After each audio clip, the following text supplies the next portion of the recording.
And welcome to my late night live. Hopefully, my camera will cooperate. It's been jumping, and I don't know why. I have no clue what's going on with this thing. But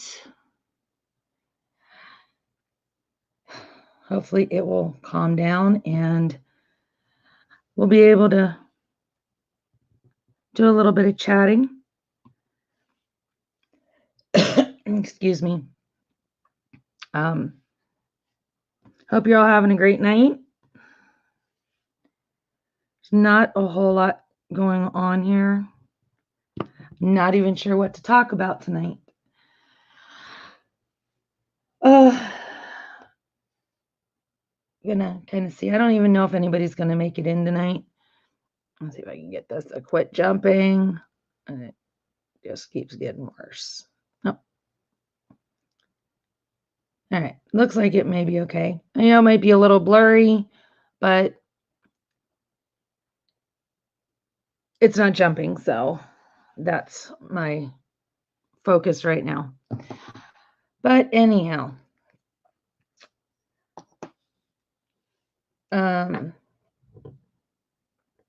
there's going to be a video over the next day or two that is going to discuss my giveaway.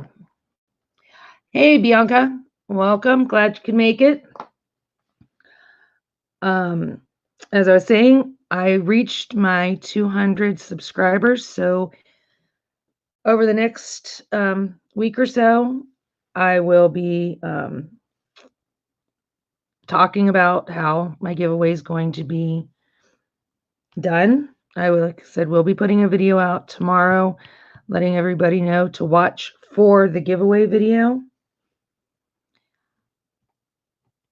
I'm really not sure the safest way to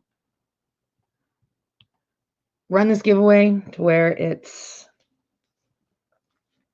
I'm not going to have problems like some of the other creators have had, where there's a winner and it's announced and then all these people are coming saying that it's them. So chances are what I'm going to do is there'll be one or two videos that you will have to watch the entire video, because somewhere between those in those two videos there will be a question that will need to be answered. And I can tell you right now, it will not be in the beginning and it will not be in the end. So it will be somewhere in the middle. You will need to answer the question in the comments. There'll be one answer per video that will be accepted. And then I will take and use the random comment picker. If there's more than one comment per person, it's not going to increase your chances of winning. So there's no sense in putting 2 comments or 3 comments or 4 comments or however many comments. So, nope, 200, not 300. I would love to be at 300 right now. That would be incredible. No, I'm only at 200. Well, 203 actually. But there will be the giveaway. It's going to be one winner. And what I will do is I will go ahead and pre-record the video of me picking the winner. I will contact the winner once I've confirmed with the winner that it is the right person and such. Excuse me. Then I will go ahead and post the video. Last week I showed you one of the prizes, and it is the red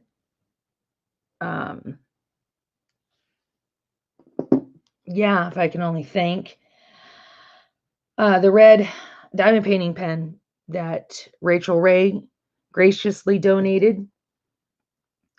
I am making cover minders. I've posted them on my Facebook page, so there will be cover minders, There may possibly be a diamond painting pen. And there will be a Diamond Art Club diamond painting from my stash. The Diamond Art Club painting, it is an open painting because it is one that, when I got the painting, I needed to open it to make sure that I had all my drills, that there wasn't any damage to the canvas, but it is not, nothing has been messed with. It will be the complete kit. So at this point, there'll be a diamond painting pen that was Rachel Ray had given me for the giveaway. Have a reminder. The diamond painting. And there might be patty wax or maybe something else. So I'm not completely sure on that yet, but we will see. But there will be one winner. And we'll be done with that. Now, so sorry, excuse me. Anybody who was in Diamond Art Addictions Live this evening knows that the Get Your Big On, the hashtag DP Get Your Big On event, community event, will be starting on the 22nd of April. So just 2 weeks from today, my time, because it is still Wednesday for me. So we will be doing weekly live videos with one another on Mondays. All this stuff will be all this information will be put on our pages and on our Facebook pages and such. So you don't have to try and remember it all right now. Excuse me, but I had to take I've got a banana clip in my hair, and oh my gosh, it's about time to take it out now. It's been in there all day. All this information will be on our Facebook pages and such, but just remember on Monday nights, 6:30 Pacific time, 7:30 Mountain Time, 8:30 Central Time, and 9:30 Eastern Time. We will be doing a shared live. One week it'll be on her page or on her channel. The next week it will be on my channel. We'll play games. We might do the Would You Ever games, or we might have some like little trivia questions that we have back and forth with one another. There will be prizes and giveaways for this. There'll be a big grand prize at the very end once the event ends, and we are looking at doing a full 2 months. So from April 2nd or 22nd, April 22nd to June 22nd. We will be keeping track of everybody who posts their kitted up diamond painting, then progression photos, and then at the very end, we'll have completion photos. You do not have to finish this painting during that time because some of the paintings are going to be awfully large. Oh, very good, Bianca. Nice.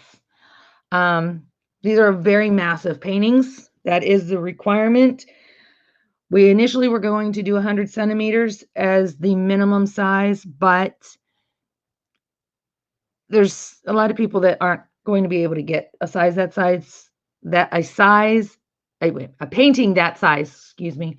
So we agreed to make it a little easier, that the minimum is 90 centimeters. So it cannot be no smaller than 90 centimeters on one side or the other. So either has to be 90 centimeters in length or 90 centimeters in width to qualify for the giveaway. Now you don't have to do a massive painting to be involved in the community event, but for the giveaway, it does need to be within those sizes, that minimum of 90.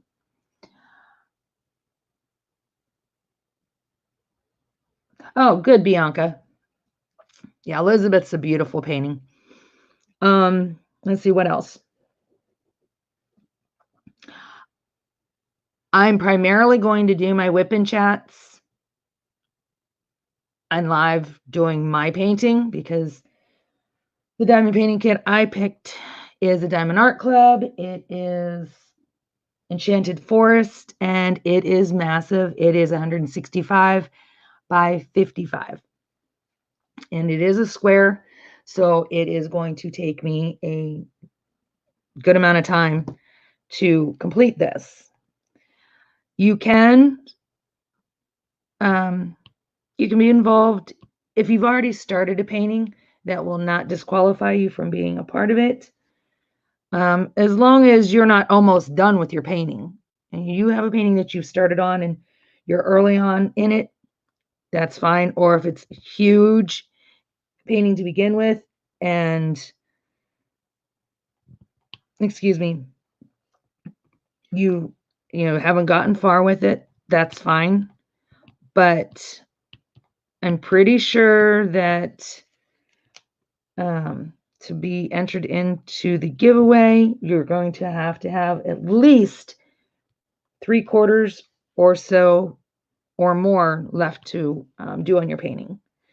If you send us a picture of a painting, a diamond painting or it's not just diamond painting. Let me kind of go back a little. It's not just diamond painting. You could be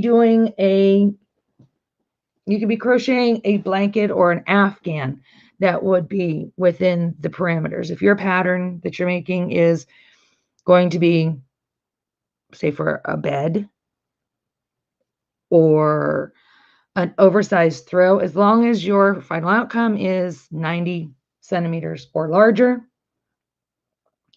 that will qualify you. You could be doing a full cross stitch pattern, and that will qualify you as long as it is 90 centimeters or larger.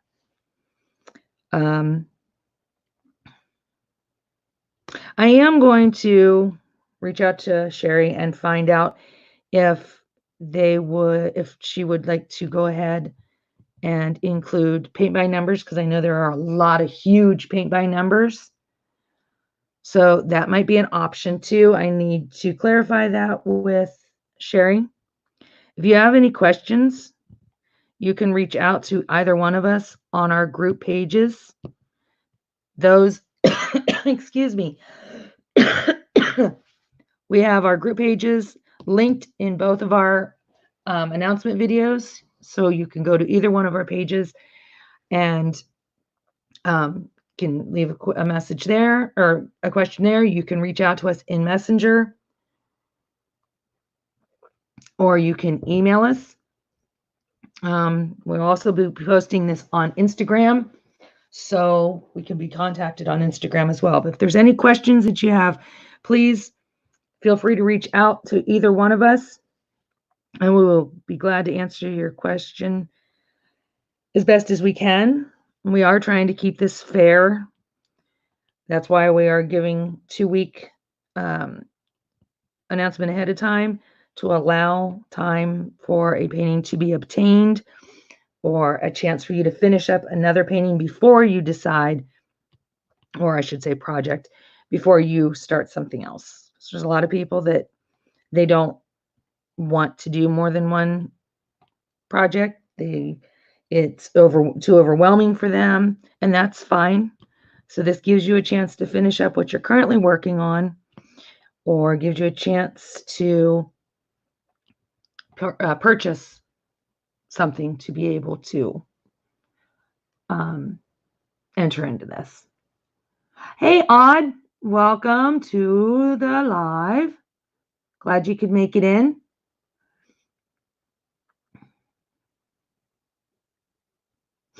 You have until the 22nd of June, Bianca. Yes, it'll be probably by midnight on the 22nd. I gotta talk to her because we are on 2 different time zones. I'm Pacific time zone, and she's Mountain time zone. So we'll have to coordinate and find out which time zone we want to finish it on. But yeah, you'll have through the 22nd of June. 1 week before your birthday? Okay, see, my birthday's the 15th, and my husband's birthday's the 20th. June's a busy month for us because my mother's birthday is the 27th, and our anniversary is the 30th. All right, our wedding anniversary is on the 30th. So I'm really glad that this will be over by then, or at least the event will be, because then that will allow me to, if I do not have my diamond painting completed, it won't matter because it'll be over. But I want to make sure I'm able to spend my anniversary with my husband and enjoy it. We will be married 6 years on June 30th. But we will also be together for 13 years. Got married on our 7-year anniversary of becoming a couple. Yes, Odd, we're talking about the big getting the big on event.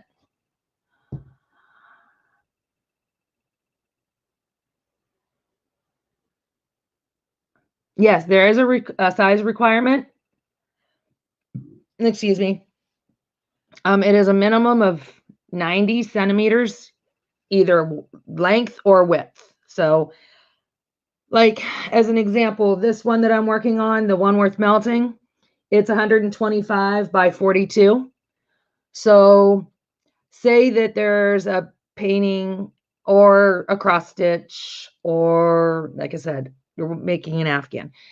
As long as it's either 90 centimeters long or larger, or 90 centimeters wide or larger. So it could be 90 centimeters by 74 centimeters, or 100 centimeters by 40 or 60 centimeters. So it has to be, like I said, one side of it has to be at least 90 centimeters.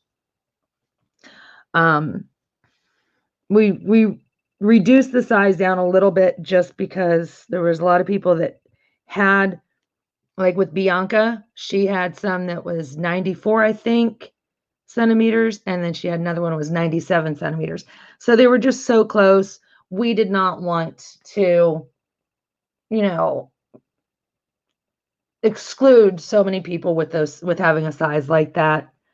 So we went ahead and we agreed that 90 centimeters would be the limit, that we wouldn't accept anything below that.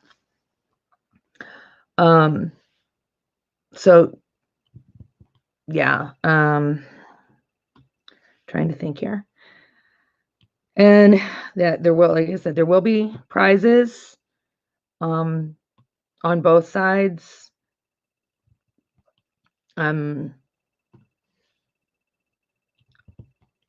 The smaller prizes will be throughout, will be just random giveaways that we'll have game night, and there'll be like random prizes there. But the big prizes will be at the very end.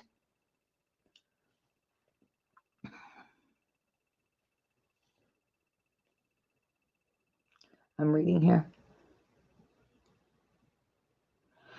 Yeah, see, that's the thing. You know what, Odd? Reach out to Sherry. Let her know that I told you to reach out to her and see if she'll accept that. Because it's 1 centimeter. It's like, oh my God. What painting is it that you're referring to, Odd? And that's what I said. We already reduced it down to the 90. So I don't want to say yes without obviously talking to Sherry, because we are agreeing on everything 100%. I don't see where it would be a big deal, but I don't want to say for certain. So, Odd, if you want to reach out to Sherry, message her, tell her that I told you to reach out to her. If she agrees, then I'm fine. But we just, oh, the Dark Daddy, okay. It's just, we don't, each time somebody, says, well, can we go one more? Can we go? Before long, it's not going to be a big one anymore, which is the whole purpose of get your big on. We're just really trying to get this as a very large like this a diamond painting. She's doing one that's 100. I can't remember if she said it's 100 by 60 or 100 by 40. And then you figure mine's 165 by 55 because I'm an idiot. And I just have to keep challenging myself to these huge paintings. This will be my biggest one that I will have started. So let's hope. It took me about 4 months to complete my 150 by 50. So I'm pretty sure this is going to take me a long time. And the first big one, the 150 by 50, that was a square as well. The only thing is it was a AliExpress square. So I'm really hoping that this Diamond Art Club square, this size, is not nearly as bad as that other one. Who's going to 310? Well, see, that's my thing. That's my I'll show you something. Hang on here. Oh, the life that I am going to live with this one here is insane. I've already kitted it up. It's all ready to go. And this here, for these specific DMC colors, I put them in big containers. This here, I know you can't really see it real well. Yeah, that here, these are melted. This is why I use these. My son and my husband love to put my containers in the microwave and melt them. So that's just melted. But these here are, this is 934. It's hard to see. That's 934. This is 839. Oh, wait a minute. Yeah. So this is the 839s. These are my 310s. Yeah, that's 310. And this is 3371. Yeah, this is insane. And then all the other colors then fit in my Harbor Freight. I mean, there's only 28 colors in this, and the majority of them are the blacks, the browns, and then I'm all kitted up here for other colors. So yeah, this is going to be a lot of fun with all these darks. You figure if with my Brooklyn Bridge, I had 22,600, I think, 310s, and my 939s was 55,000, almost 56,000.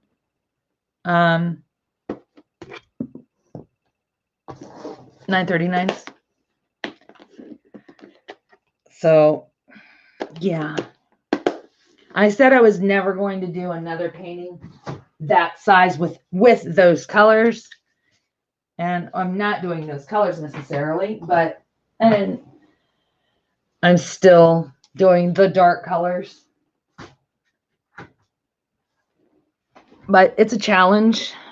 So Yeah, it was, like I said, that one was insane. And that was my very first square that I did, was the Brooklyn Bridge. Of course, I had to pick one that was that big and with those colors. I don't know what's the matter with me. I'm always, I have to, I guess it forces me to kind of try to focus on something. Whistle. What's the whistle? I'm missing the whistle part. Sorry, I have not eaten anything like since 11 o'clock this morning. So if I pop something in my mouth every now and again, I will not talk with my mouth full. I just might get quiet for a second.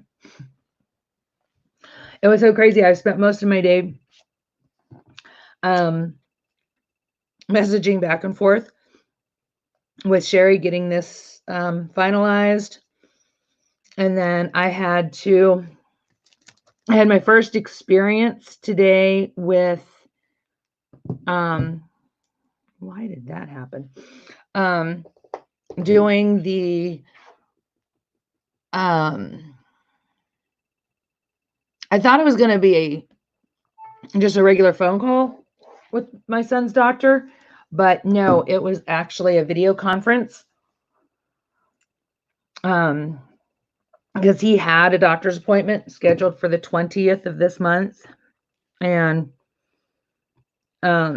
it's with his psychologist for his autism. That's not considered essential, I guess. So the office is closed, but they're still doing the check-in, and he needed a prescription refill, and since it's a controlled substance, they will not give me a written prescription. Will not just phone in the prescription, so I have to go in and pick up the physical prescription. But we had our first phone conference, or first video conference today. It went pretty well. I mean, it was just simple questions. I asked how everything was going, how he was doing with school, if I felt there was any need to explore different medications or change the dosage. And he's doing fine on everything except for the medication that helps him go to sleep at night. That he's been on the same dose for several years, and it does not seem to be as effective. So that's the only change that we're going to make. We're just going to go up. He takes 0.2 milligrams, and we're going to increase it to 0.3. So that was kind of different doing that through a video chat or video conference. But he'll go ahead, he'll fill out the prescriptions. They'll be at the office, because the office is open. The medical staff is there at the office. They're just not seeing patients in the office. No one else is in the office. So what I'll do is tomorrow I will call right before I leave, let them know I'm on my way. His doctor's in a large medical building. So I will go in the medical building. I will go to the floor in which the doctor's on. I will knock on the door, let them know I am there. I will have to have my ID, and they will go ahead and give me the prescription. I will sign a paper stating that I was the one that picked up the prescription, and then I will leave and go get it filled. So that's how that goes. But they are not letting you in the actual doctor's office itself. I mean, you cannot go in the lobby, waiting room, nothing. Those doors are shut and locked. And yeah. So At least I was concerned because he's almost out of medicine and none of the medications that he takes can, well, be stopped abruptly. Of course, it's something that you would have to be weaned off of. And he's not at a point where he can be off of his medications. He needs these medications. I need him to be on these medications as much as he needs to be on them. And he knows that he needs to be on them. He knows there's been times where when he was going to traditional school where he was there Monday through Friday from 7 in the morning or 7:30 in the morning till 3:30 in the afternoon. He'd get to school and I would get a phone call within an hour and a half of him being there that he forgot to take his medicine. And he knew it. He could tell how, it made him, how he feels when he's not on it. So this is not something that we could handle him being off of any more than he could handle being off of it due to this pandemic. So I'm glad that we will be able to get what he needs for him to be comfortable and be able to go through his daily routine as comfortable as possible. As his life's been turned upside down enough through this, and consistency and routine is something that we need for him to get through his days. So if he's off of his medicine, that's going to throw him off completely, and it's going to make this situation more difficult than it already is. So I've got that going on tomorrow, and I figure if I've got to be out doing that, I might as well take care of any other business that I have to take care of. I'm going to limit my exposure as much as possible. I will wear a mask. My husband brought home an N95 mask for each one of us. So when we leave, we do wear a mask. I do wear gloves. If I'm in the grocery store, I do carry hand sanitizer with me. So I will make sure that I stay protected because I do have somewhat of a compromised immune system. So I have to be extra careful. My son as well has an autoimmune disorder. He does have a little bit of asthma. So we are trying to limit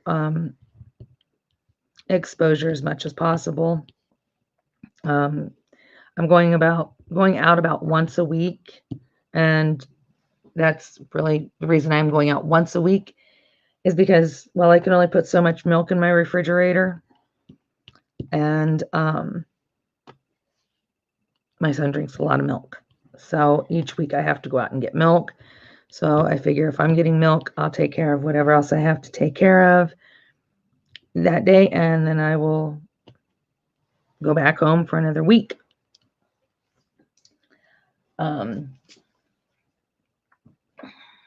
Yeah, I'm dealing with the stay-home order for the most part pretty well, because I don't go out anyway a whole lot. Normally, the most I go out for is to the grocery store, or occasionally I might go and get carry out, which we've decided that during this time we are not going to be ordering any kind of food through, we're not going to go to McDonald's, Burger King, none of the fast food restaurants. We're not going to eat any food that we are not preparing ourselves, just to be on the safe side. We already don't know a lot of times what happens to our food when someone else is handling. Now it's even more the concern.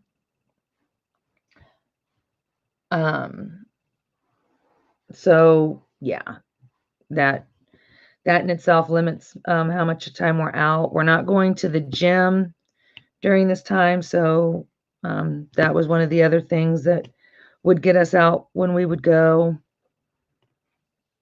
Usually this time of the year, it's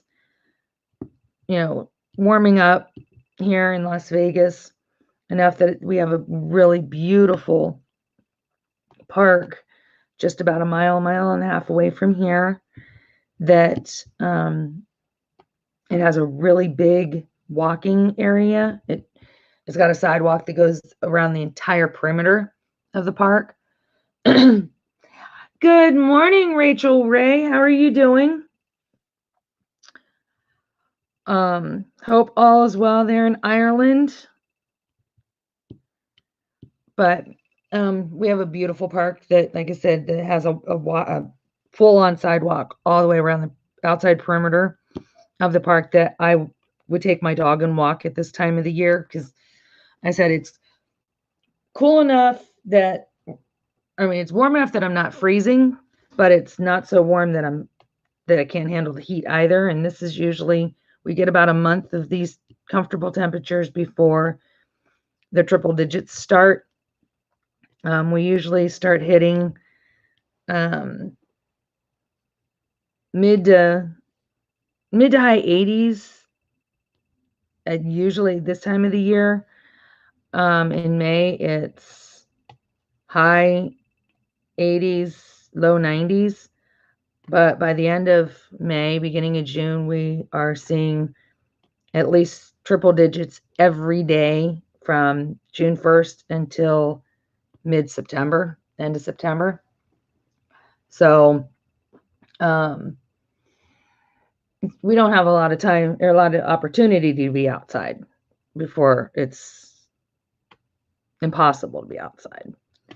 So that's, I think, the only part that's going to make it a little more difficult, is because I rely on this type of year to be able to get out. But at the same time, for the safety of myself, my family, and my community, I am more than happy to sit here and diamond paint. There's nothing out there that can't wait. I have all the opportunity to catch up on videos, watch the lives, and so forth. So I'm pretty excited. You have a misty morning? We had that this morning. We were supposed to be getting all this huge rain. They're talking about these big storms that are moving across, and we're not seeing what they're saying that everybody else is getting. We're not, which is kind of disappointing because I love the rain. But it was kind of I wouldn't say it's necessarily misty, but it wasn't a drizzle. It wasn't a mist. It was kind of just a little sputter here and there, and that was it. We're supposed to be getting more tonight, but looking at the sky, looking at what the forecast says, and looking what my sky tells me, somebody's off.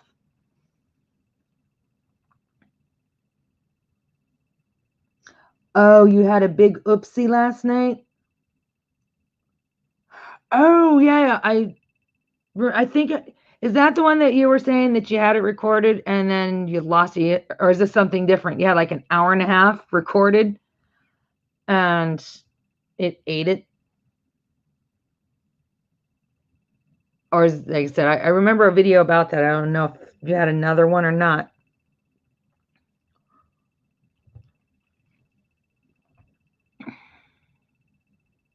And what are you working on right now, Rachel? Did you finish the Jesus blessing, or do you still have that to finish up? Because I know you weren't far from being done with it.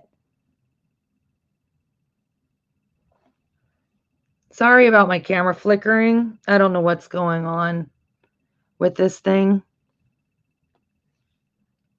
I talked to Dave, and Dave said that it could be fixed, but tearing it apart would be the option, and I have no idea. If I tore this thing apart, he said something about tearing it apart and messing around with the lens. Yeah, if I tore this thing apart, it wouldn't get put back together.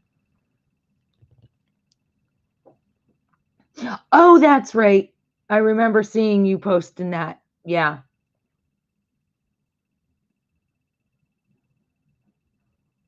Right. Yeah, you're about the least inappropriate YouTuber I've seen.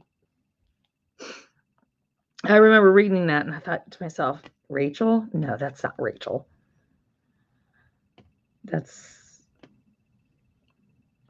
YouTube's getting ridiculous. I'm just waiting. I know it's just a matter of time that I'm going to get a strike for something, or a video is going to be taken down for some reason or another. It'll happen. If you hear any noises, my dog's over here. Hi, Luigi. Hi, Luigi. He came in to lay on his bed. He's got to be in the room that I'm in. If no one's downstairs, then he's got to be upstairs. And if no one's upstairs, then he's got to be downstairs. Show them to him, or show him to them, if you can.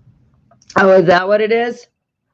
So are they, because they have less staff, are they just not taking any chances since they don't have enough people to monitor what's going on?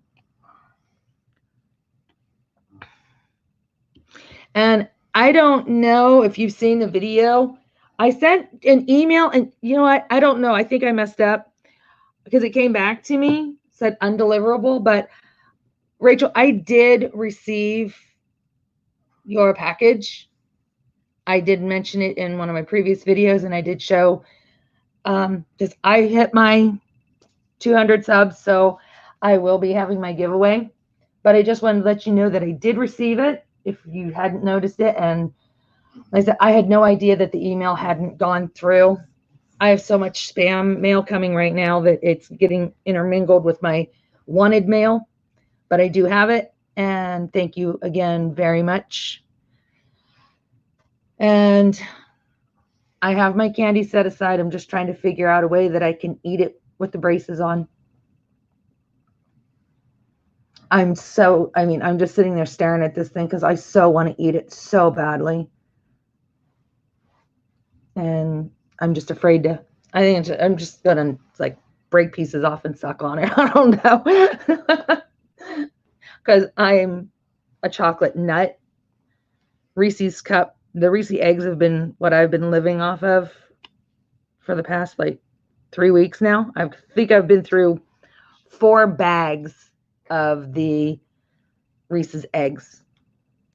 I'm really, really bad with those. I have like 4 bags hid throughout my house. That way, when I want one, I can just go in that room and grab them. Because I have to hide them. I have to hide everything. My son and my husband will eat them all. Yes, I got the letter, and thank you. Thank you very much. Your support means the world to me, Rachel. And whoever wins this pen will be very lucky. I keep just staring at it. And as soon as your shop opens up again, if it opens up again with everything that's going on, but if and when it opens up again, if there is any more, I will definitely be reaching out to you and placing an order. And I love the color that you picked. The red is beautiful. So thank you, thank you, thank you.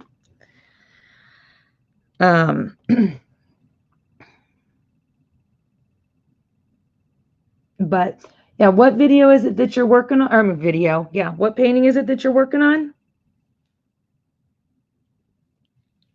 Because I'm a little jealous on how far you are with your Jesus blessing. I still need to finish the one for my mom. I mean, I think it's so hard for me to finish the second one for my mom because I've already done this painting once. And I enjoyed it the first time, but I have had a very hard time doing the second one.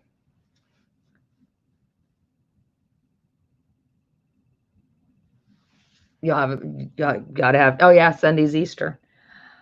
Yeah, I mean, I think I'm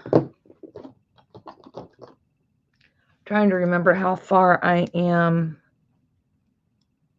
on the second one that I've done. Actually, I had to put it away because you're going to bed. Sorry, 1 second. My son's going to bed. Did you take your medicine? All right. Just wanted to let you know real quick because you were playing video games when I talked to Dr. Nwapa. They're going to increase your Clonidine. Yeah, but I need medicine for everything. I know. I have to go tomorrow to pick up your prescriptions. So I will pick them up and then I will drop them off. And when they're ready, they'll get filled. They're not due to be filled till the 20th, Steve. All right. Sorry about that.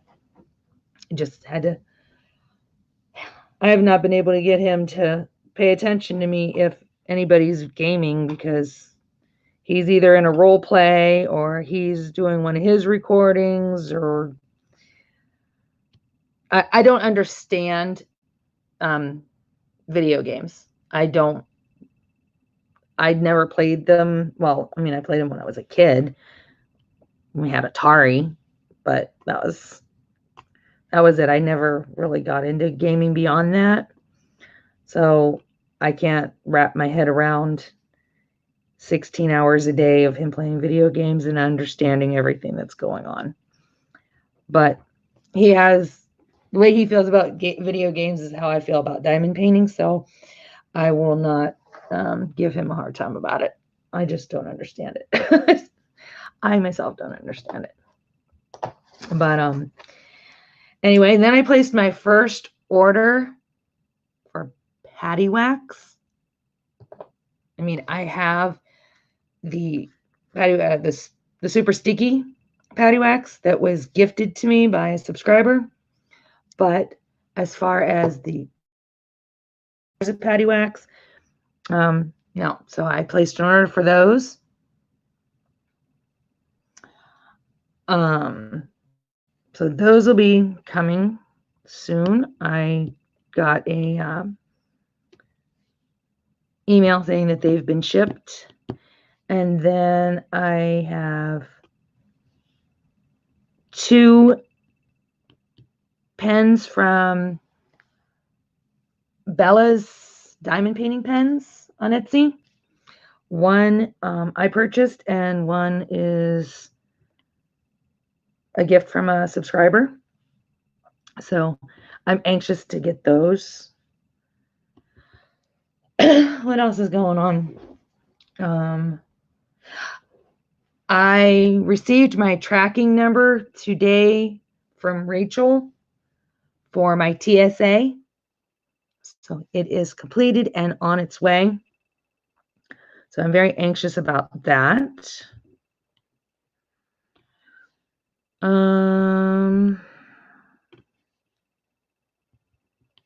Yeah, just it's hard to and I'm sure Rachel will agree with me. It's hard to do videos right now when there's not a whole lot to talk about. We're not going out and seeing things and doing things. So it's, and since I only have my son and he hides in his room, I don't have little ones running around giving me stories to tell like Mrs. Coffee's little guys, they're, little kids, Maggie and Orion. I would like to go ahead and take Maggie and Orion for a little bit. That way I could have some stories to tell. Yeah, that would be fun to have the kids around to keep me occupied. Yeah, it's getting really hard. I'm finding that I'm actually talking to myself. I noticed that the other night I was diamond painting and I was answering questions out loud, watching somebody's video they put up, and they were doing the tag questions of get to know me better questions, and I was answering them out loud. I'm like, really? Nobody can hear you. You're not recording. It was almost like I was doing a live or doing a recording the way I was doing it. Before I realized it, I think I answered like 4 or 5 questions. So now I'm talking to myself more so than usual.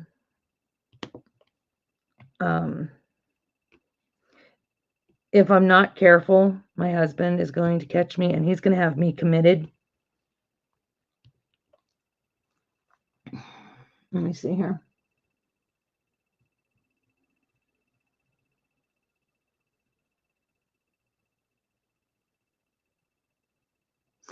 Yeah, I was pretty excited. I made cover minders the other day. And I made me a little clover. Well, I don't know how well you'll be able to see. There's my clover. I just thought it was so cute. So I'll be making more of these. And then little candy, little sweet treat. Sorry about the nails. Y'all, these nails, they're my nails, but they have acrylic over them. And it's gel polish. So I can't even remove the polish. I don't know what I'm going to do. I can't get my nails done, and I can't take the nails off. So just going to have to bear with my rough hands for the next little while. My unicorn, one of my unicorns.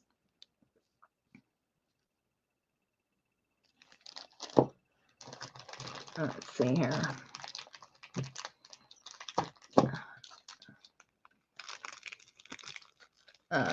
This one here, I have to re-glue. Okay.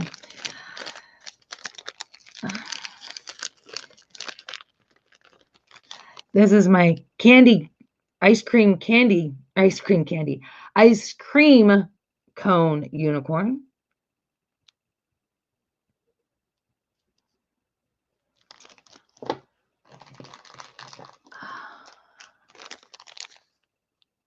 My rainbow. Oh, and they all have the magnets. Let's see.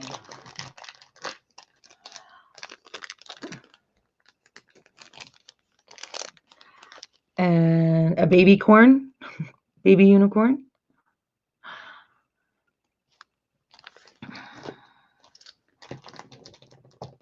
Oh, goodness, these magnets are so strong.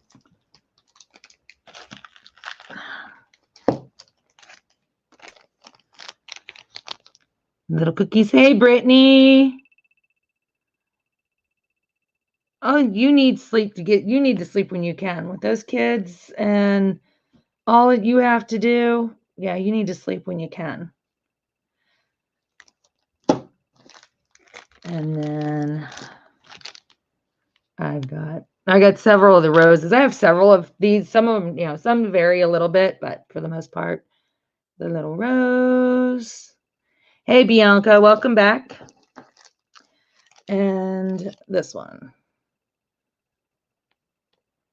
So some of these will be in the giveaway. And then I'm waiting for magnets to come so I can make some more. Of course, magnets aren't an essential, so it might take a little while for them to get to me. But I will be making more of those. And I was supposed to have some flat back resin. They were supposed to come today, but I got a notification from Amazon that they are late.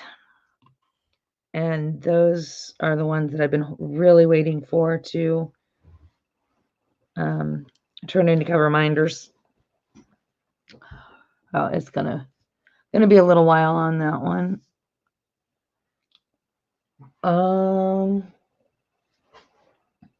It's been a rough 2 weeks on Diamond Art Club's new releases.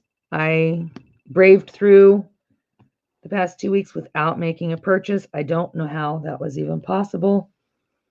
because I have wanted paintings from each weekend release, but I've had to behave myself. This is the first time that I have not gotten or gone 2 weeks without buying one of the new releases. Yeah. I want them all, but I'm really trying to behave because, well, my husband's still working, but we don't know how long. We just had, I think we are starting to head towards our peak right now here in Nevada. So it's starting to get a little scary. I am taking his temperature when he comes home from work now. Yeah. As soon as he comes home, it's the thermometer with I'm using the forehead scan. So he gets scanned when he first comes home, he gets scanned when he lays down to go to bed, he gets scanned when he wakes up, and he gets scanned right before he walks out the door. And then I'm spraying everything or wiping down everything that he touches. I'm either going to be one of two things when this is all over with. I am going to either have the cleanest house on a daily basis because I'm going to get into a habit and everything's going to be sanitized and disinfected daily. I mean, I do this once a week anyway, but right now it's a daily thing. Or my house is going to be so gross when this is all said and done because after it's done and I don't have to wipe everything down, I may never do it again. I haven't decided what that's going to be yet. I just know that I'm just over it. Oh, I will definitely keep James in my thoughts there for you. Hope to God that it's just, like you said, the common cold. My husband's given me 2 scares with the cold because he had it about a month ago. Well, right when this first started here in Nevada, when we first started getting the cases here, he got really sick and I was scared. Then we realized it was just, a sinus cold because that's all he ended up with was just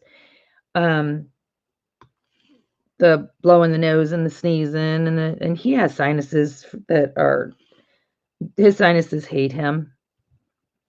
So, I mean, we deal with this every year anyway. But of course, when it happened, when all this first started to break out here in Nevada, it scared us. Then he got better. And then my son got sick. So I had to go through the whole process of being scared and watching him and all that, like I was with my husband. Well, then he got over it. And then I started to get it. And then I got over it. And now my husband's getting it again.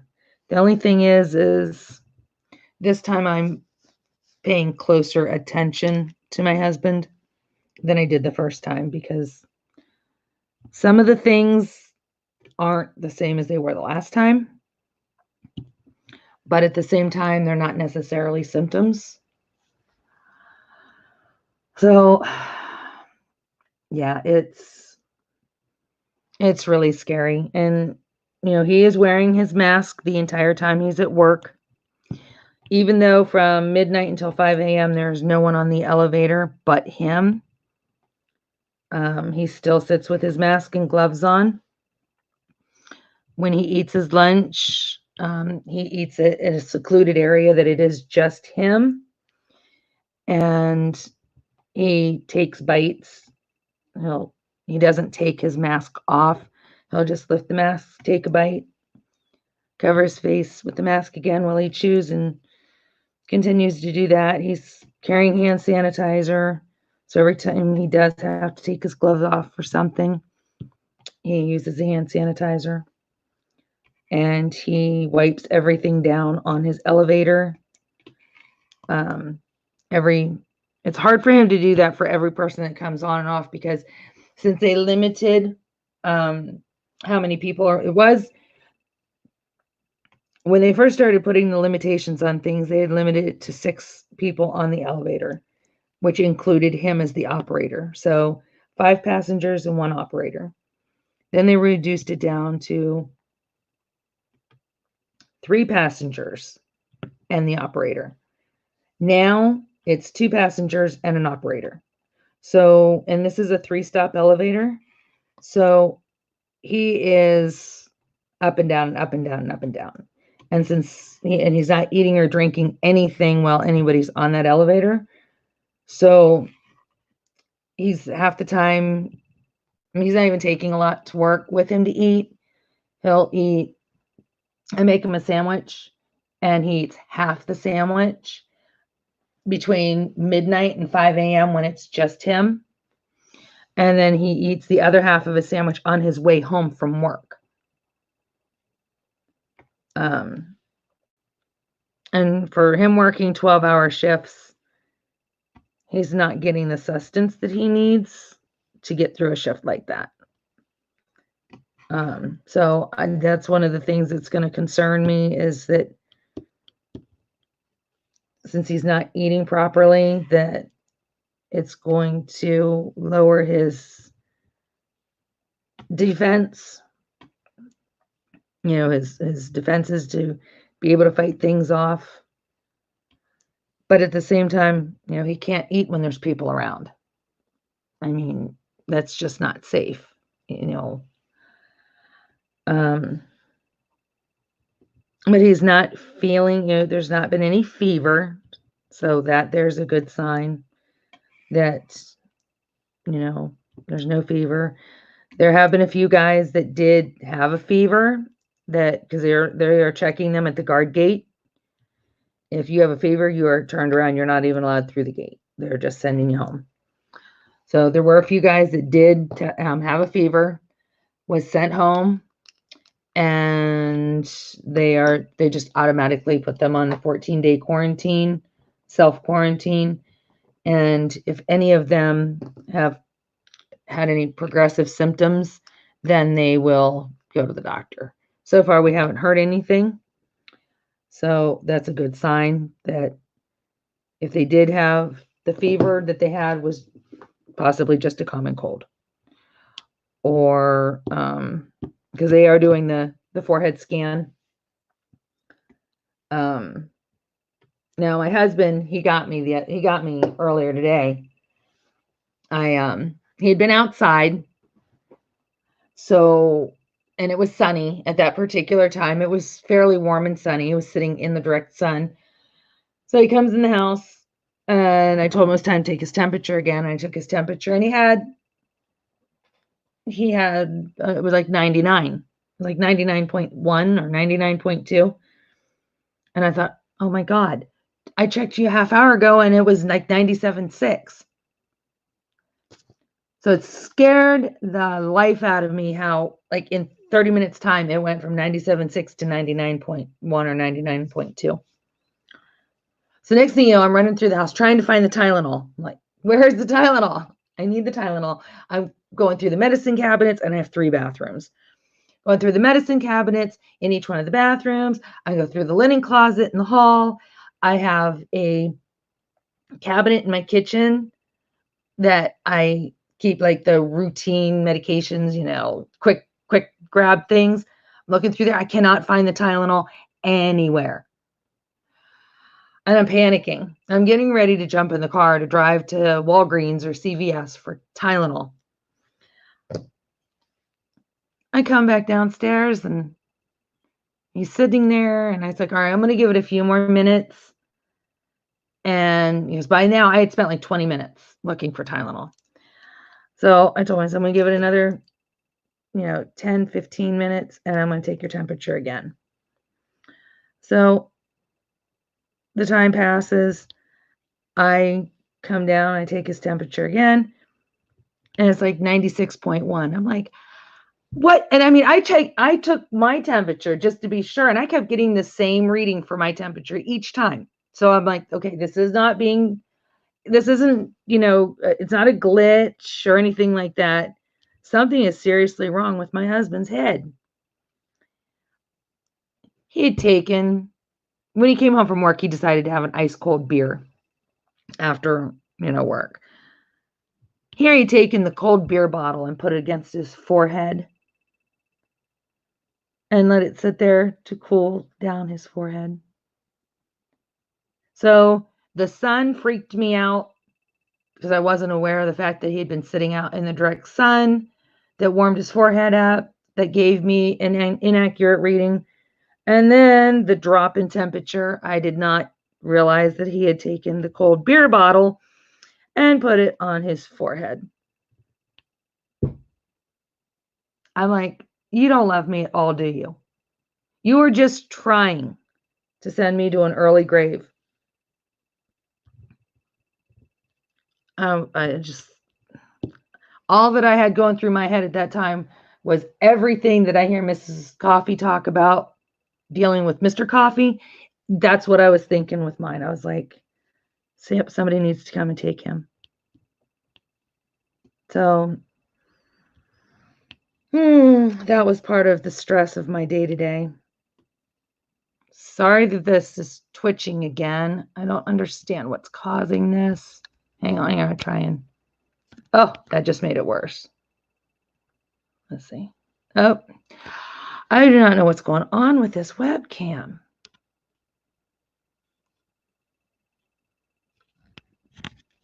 This should not be doing this.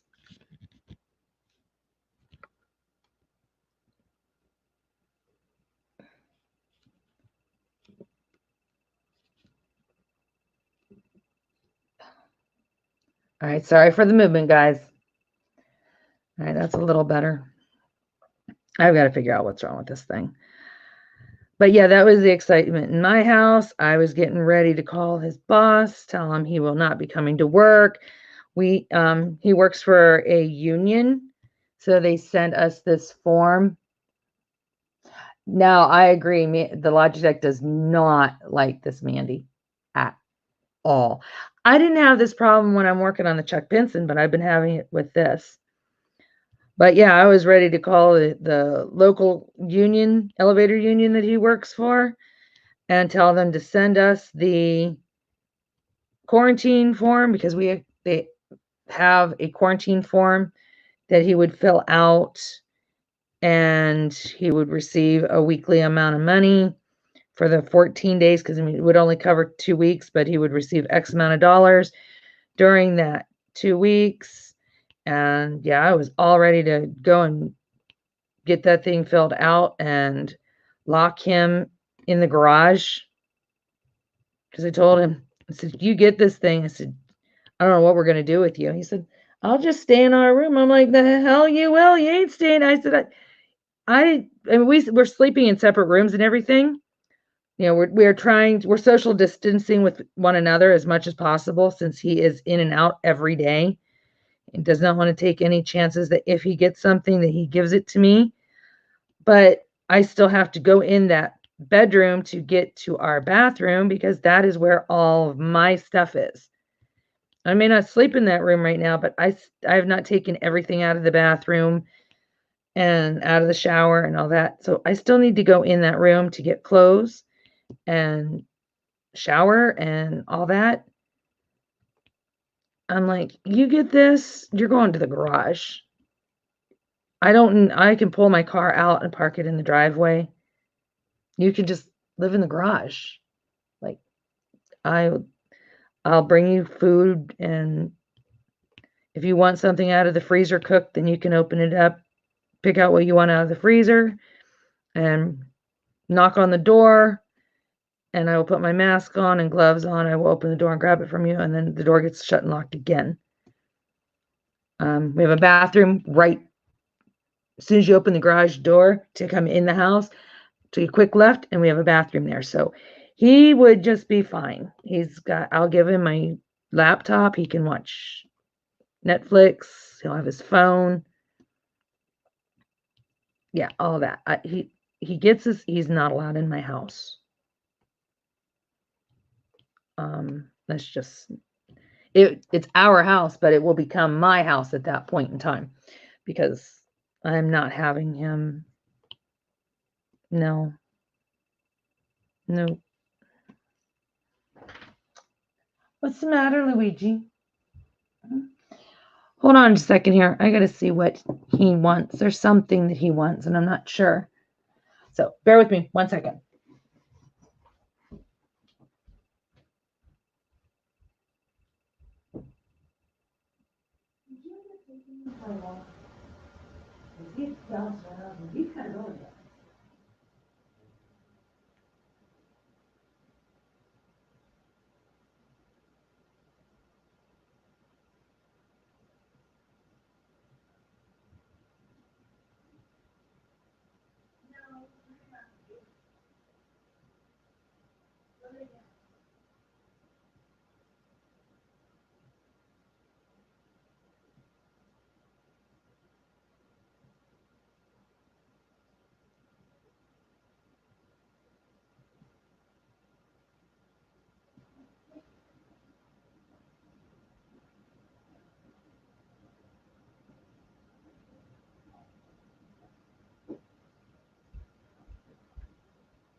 Okay, sorry about that, guys.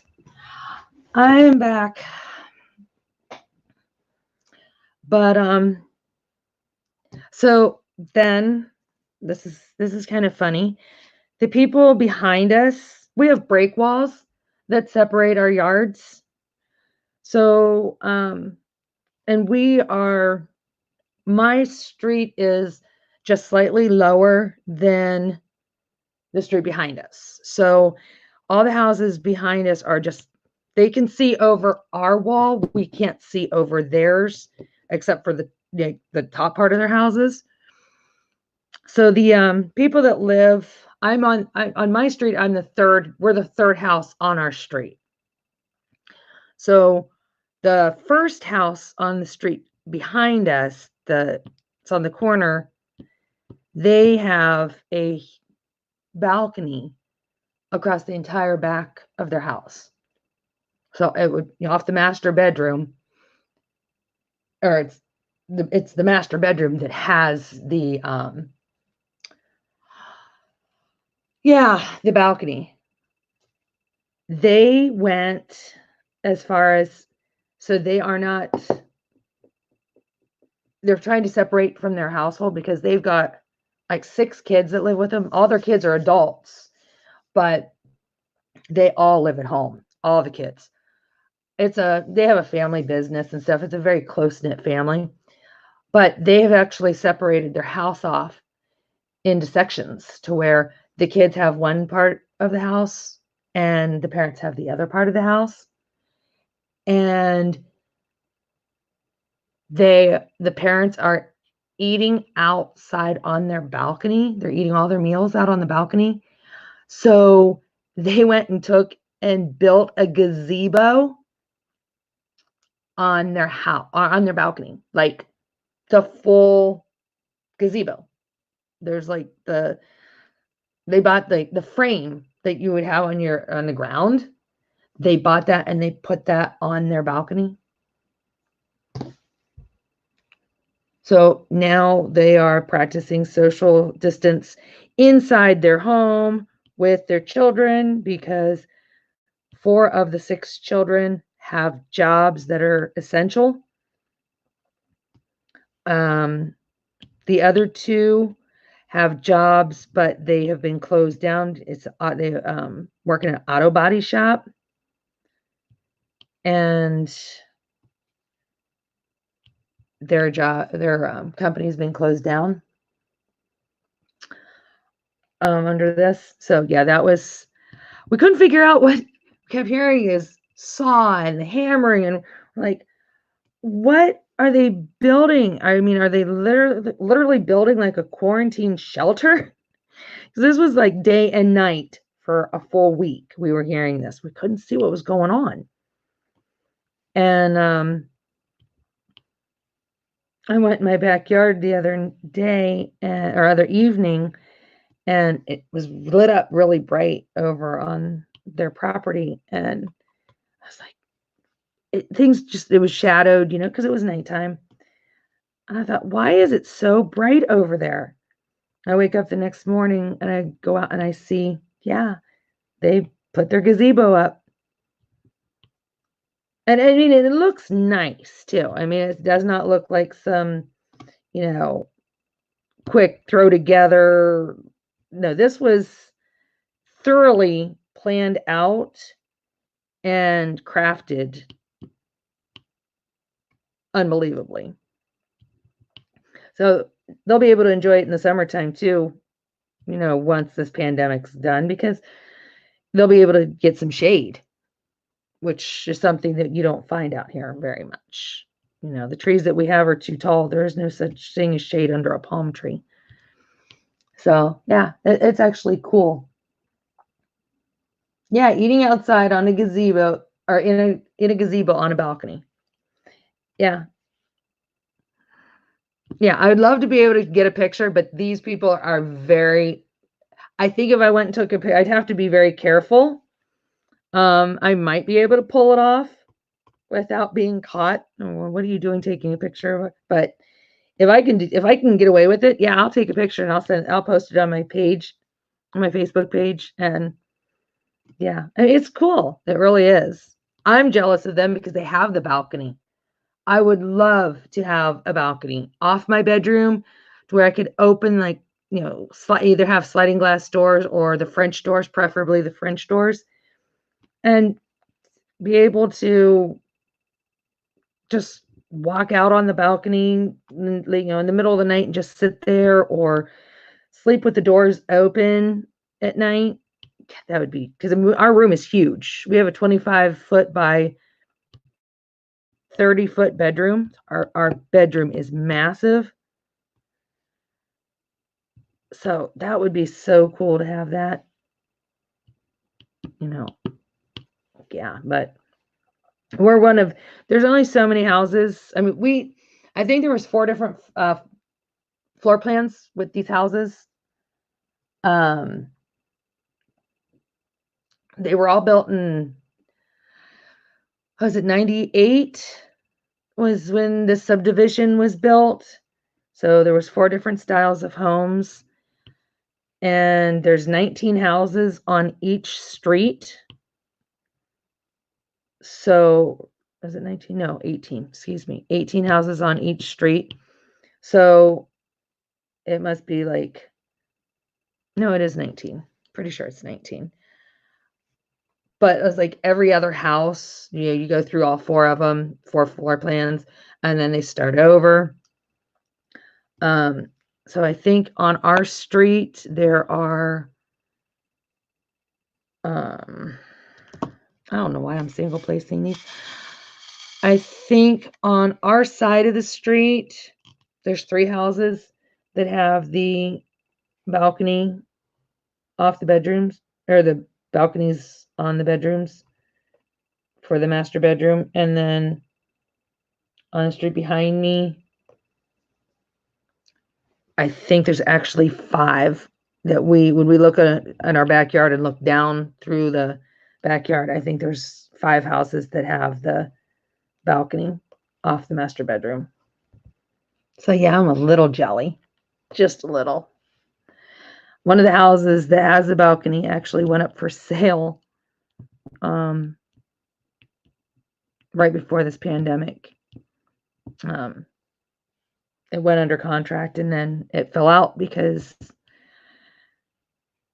of everything that's going on. But my husband keeps saying that we might make an offer on that house and sell this one. I'm like, no.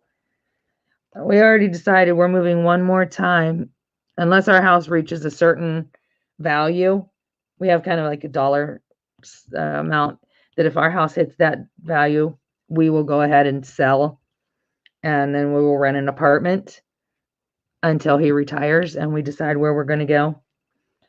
Because if it reaches the dollar amount that we have in mind, we would want to get out. We would want to sell this and run with our profits before the market would drop again.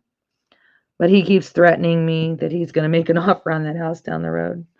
Like, I'm not moving again. You want to move? Fine. You can sit. You can buy that house. I'll stay in this one until you retire and we move permanently, because I am not ready to move a house again. We've only been here, it'll be 3 years in June. I'm not ready to move again. Hello. Is it Karika? I hope I'm not butchering your name. Welcome to the live. Just sitting here rambling. So, what's everybody working on?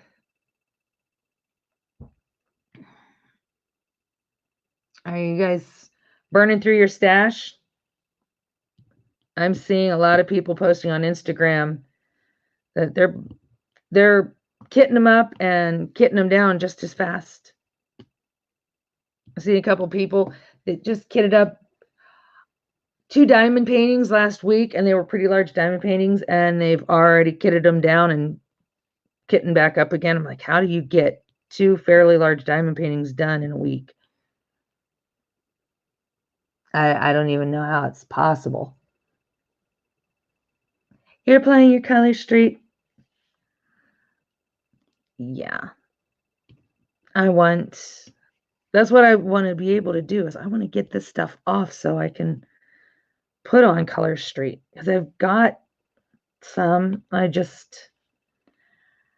was waiting until it was time for a fill on my nails, and I was just going to have them fill them and just not put any polish on them. And same with my hair. Oh my. I was going to do my my announcement video that I posted. I was going to do it with a facial view until I seen my hair.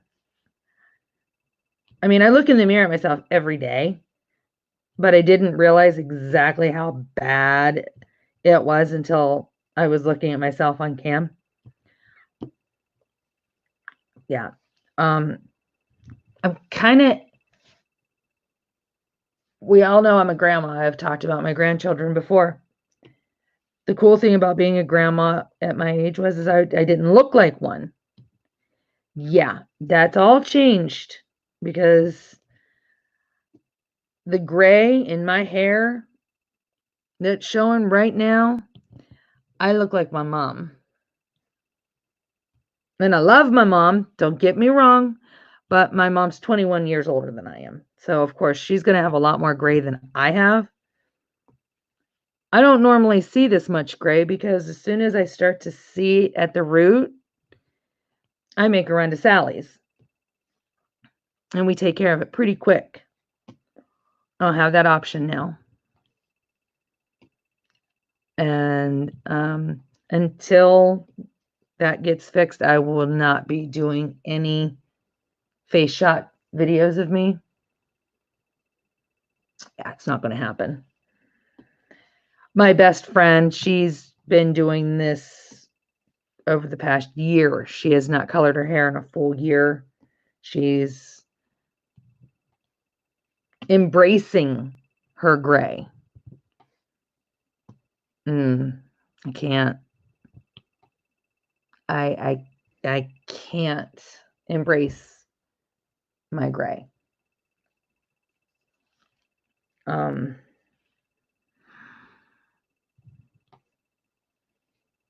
not quite sure I'm ever going to be able to, but I can guarantee I'm not doing well with it right now.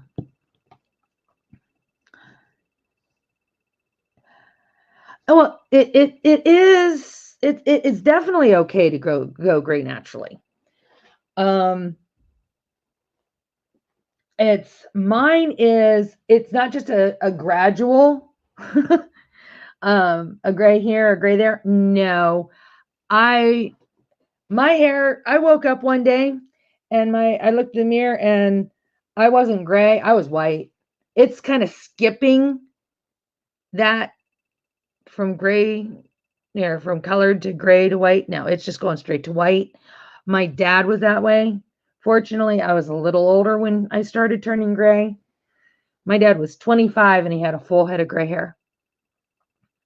Well, a full head of salt and pepper hair. Now his hair is snow white.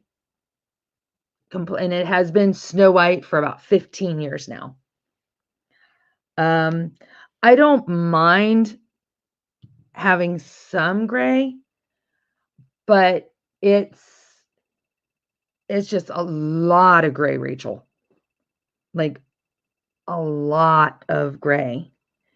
And my hair's not long. It's not as long as yours is, Rachel. But I think for me, I'd probably appreciate my gray more if I had a shorter haircut because it didn't. I washed my hair and an hour later it looked like I hadn't washed my hair because it's just so dull that it's,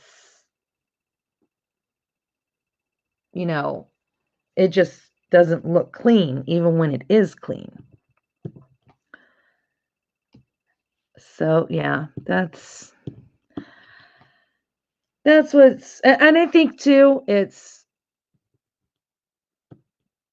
because I'm used to having color and I've had color on my hair for as long as I can remember. I don't even recognize my own natural hair color when I had it. But I think it's just because I'm forced that I can't do anything about it. I'm not choosing. It's not like I woke up and said, okay, I just don't feel like coloring my hair today, or I'm not going to color it anymore. I'm being forced to not be able to do it. So it's really not my decision. But during this time, I am doing the all natural thing. I have not had makeup on. For many sakes, it's probably been 2.5 months since I've worn any makeup. I'm limiting my hair product because I need a haircut right now. I do put a little bit of product in my bangs just so I can give them some kind of style so they're not hanging in my face. But otherwise, I am not using any hairsprays, any makeups. I am using a face moisturizer, but that's about it as far as my face goes. Just kind of giving my pores a chance to get a break and trying some new products as far as face cleansers and moisturizers.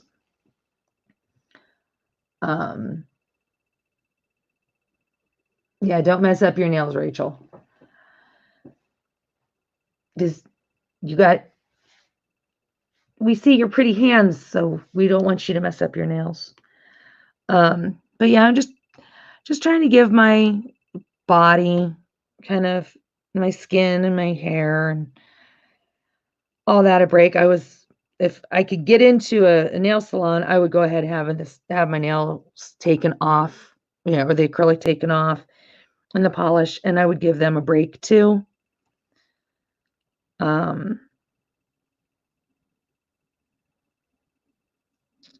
Me and my coffee pot might need to have a conversation with one another because I'm overusing it. I think through all of this, I am drinking way too much coffee and not enough water. So I might need to rethink that. I have been trying to drink less coffee and more tea.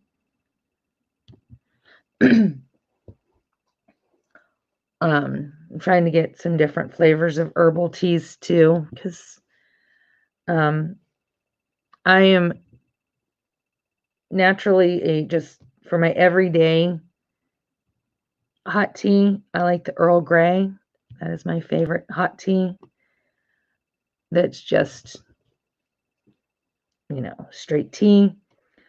But I also like the cinnamon spice or orange spice tea. I've been drinking a lot of those, and it's not that I'm bored with them or I don't like them anymore. I just need to change it up a little and try something else. I'm not big with lemon in my tea. That's hot tea, unless I'm sick.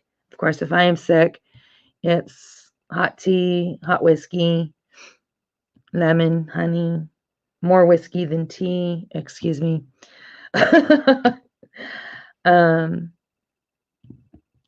I tried to do the hot whiskey and water, and I can't do that. So I need the tea to kind of make it a little easier to drink. But yeah, so I'm trying to come up with some new tea ideas. And I've been drinking chai tea, which I never thought that I would drink. My son's kind of got me on chai tea.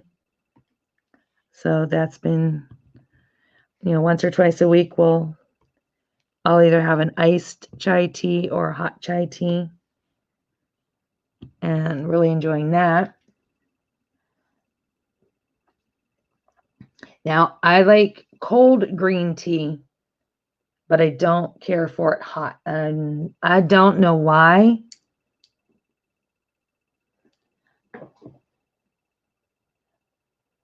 Rachel, is that a beer? I can't. No, that's not beer. What is that? What kind of? What? I can't see what the drink is. I'm too far from my screen.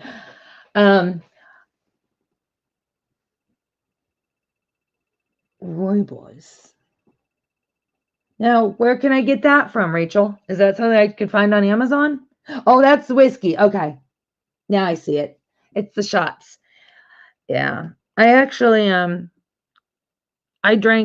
made a cup of hot tea the other night. It was the cinnamon spice, and I put Fireball in my hot tea. Yes, I did. I put a shot of Fireball in that. It wasn't cinnamony enough that I had to add Fireball to it. And I came upstairs. My husband had already left for work. I came up, I crawled in bed with my hot tea and my Fireball and my book, and I made it through, about a page and a half, and I woke up. The light was still on in my room. My tablet was laying across my chest, and I was hanging halfway off the bed.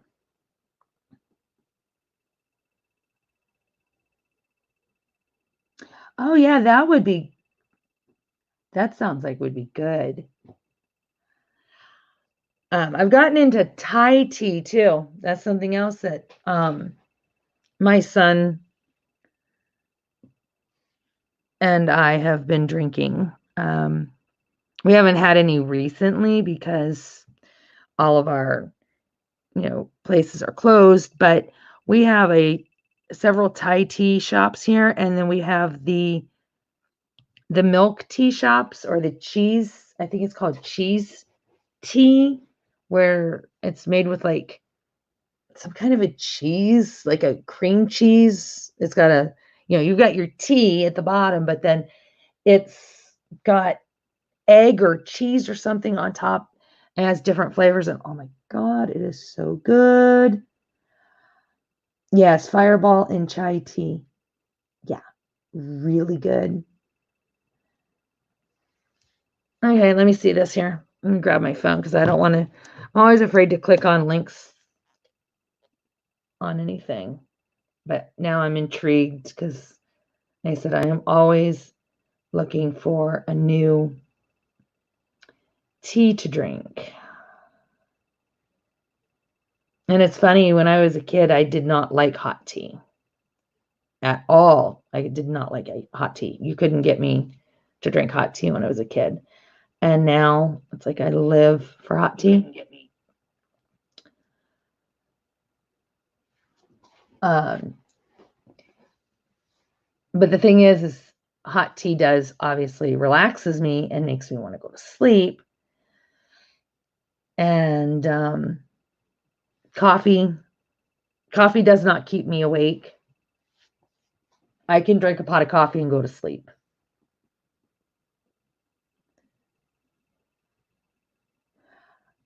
Okay, yeah, I might check our Whole Foods here.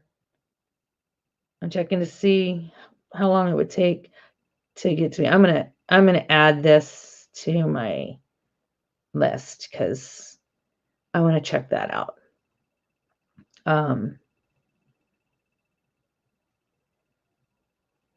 Yeah. So yeah, this cheese tea. Let me see if I can find. We just happened to stumble across it, and oh my gosh, it was so good. All right. Yeah, the name of the place is called Bubble Tea Store. Well, there's multiple different ones, but the one that we actually go to is, let me see here.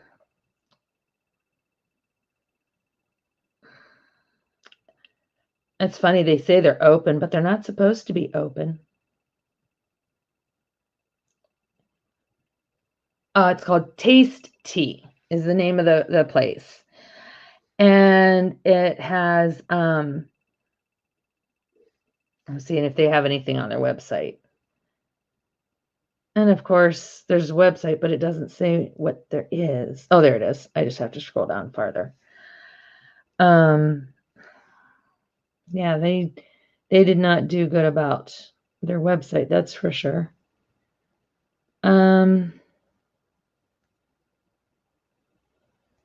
Let me find another one here.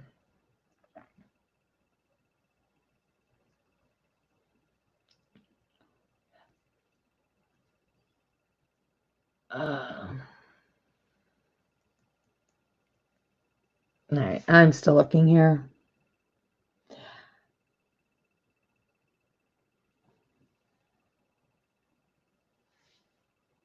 Maybe this is the one closest to me.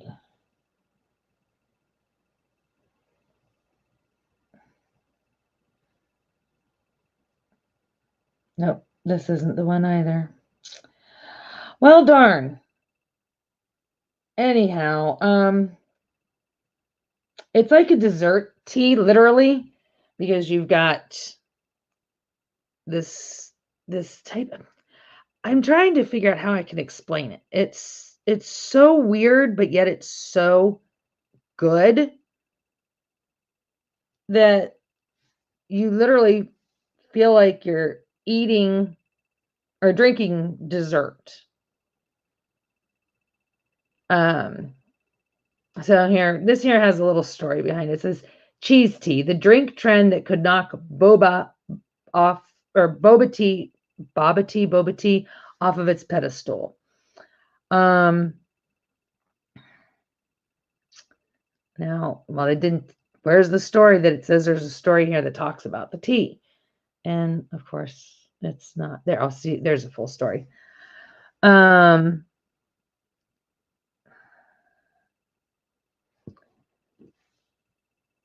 It's almost like making your tea, of course, as you would, but then you know how why can't I explain this? I mean it's so weird, but it's so good.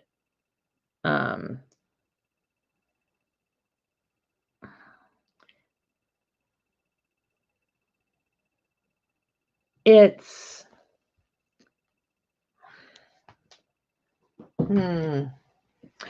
it kind of reminds you of a parfait, like a Jello parfait. But I don't know. It's just hard to. It's really hard to explain. If you have the opportunity to try a cheese tea or an egg tea, absolutely try it because it is so delicious. So yeah, we're doing the chai teas and the Thai tea, which the only place I can find a Thai tea that I like is at the it's called New York Chinese Food, which is right down the road from us. And they have New York style Chinese food that my husband, being from New York, says it's the closest thing to New York Chinese food as you're going to get. And the people that own the restaurant are actually from New York. So, yeah, because my husband says pizza and Chinese food. There's no good pizza or no good Chinese food this side of the George Washington Bridge. That's what he always says. I've never been to the city. I've only been to upstate New York, so I don't know. But this place makes really, really good Thai tea, and it's iced. So yeah. I like peppermint tea. That's another one, but I'm out of peppermint tea. I'm not big with tea with ginseng in it. The ginseng kind of affects my stomach. And so you drink so much. My sister gives me 6 boxes each year on my birthday and Christmas. Oh my. See, I have the Lady Grey. I have some of that downstairs. That one definitely has a much different taste than the Earl Grey, because the Earl Grey kind of has a little more like of a peppery taste, I think. And the the Lady Grey seems to be much more mild. So I haven't had a lot of the Lady Grey. I have, like I said, I have a box of it downstairs. I just don't make it as often.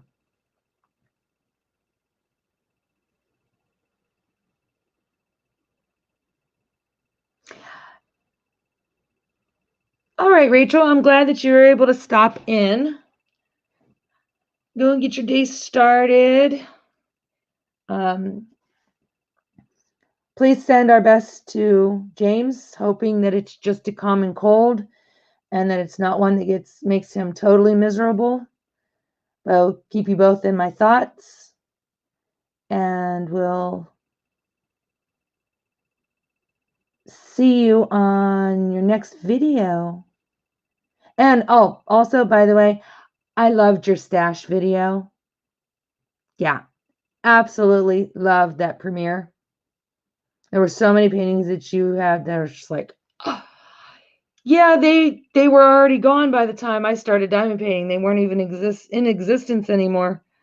But I think you did a fantastic job on that. I loved it. So you take care, and we will see you soon.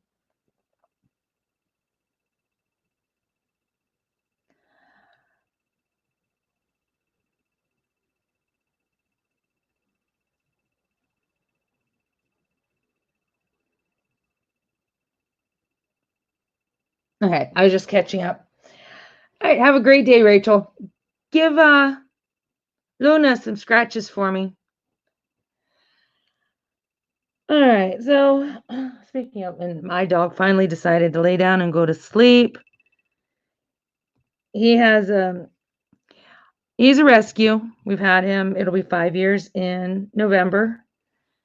And he's still afraid of us, even after all this time. Whatever happened to him in his life prior to us getting him was bad.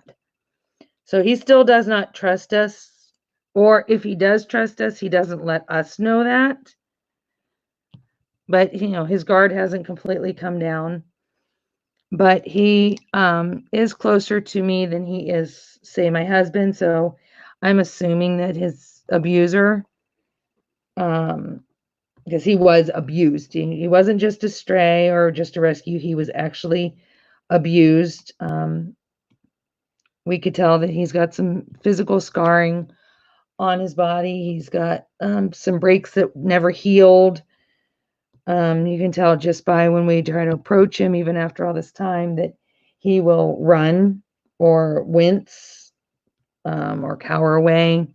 So we know he was abused. And like I said, with the way he reacts with my husband, we're assuming that it was a male. He's fine with my son.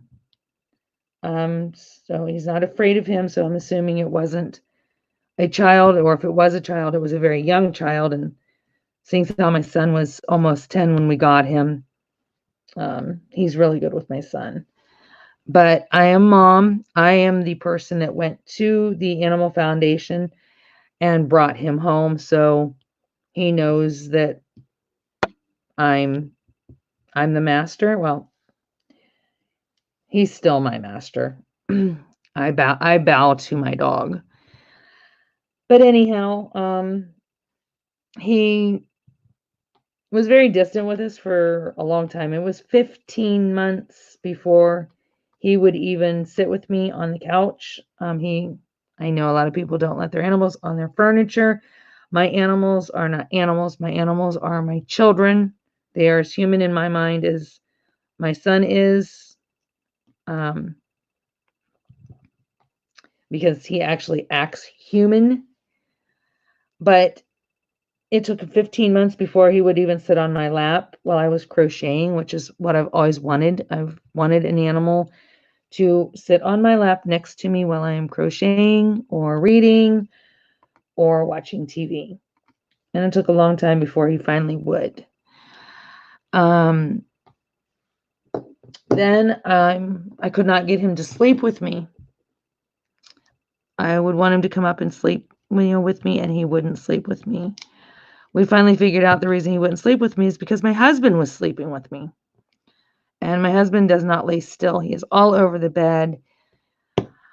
He keeps me awake when we do sleep in the same bed together. He keeps me awake, or I sleep in the same room. So that's part of the reason that we are sleeping in separate rooms, so he can sleep. Since I can't sleep at night, I'm up all night long. He sleeps during the day because he's at work all night. So therefore, I've been sleeping in the guest room. Plus, the bed in the guest room is so much more comfortable for my back.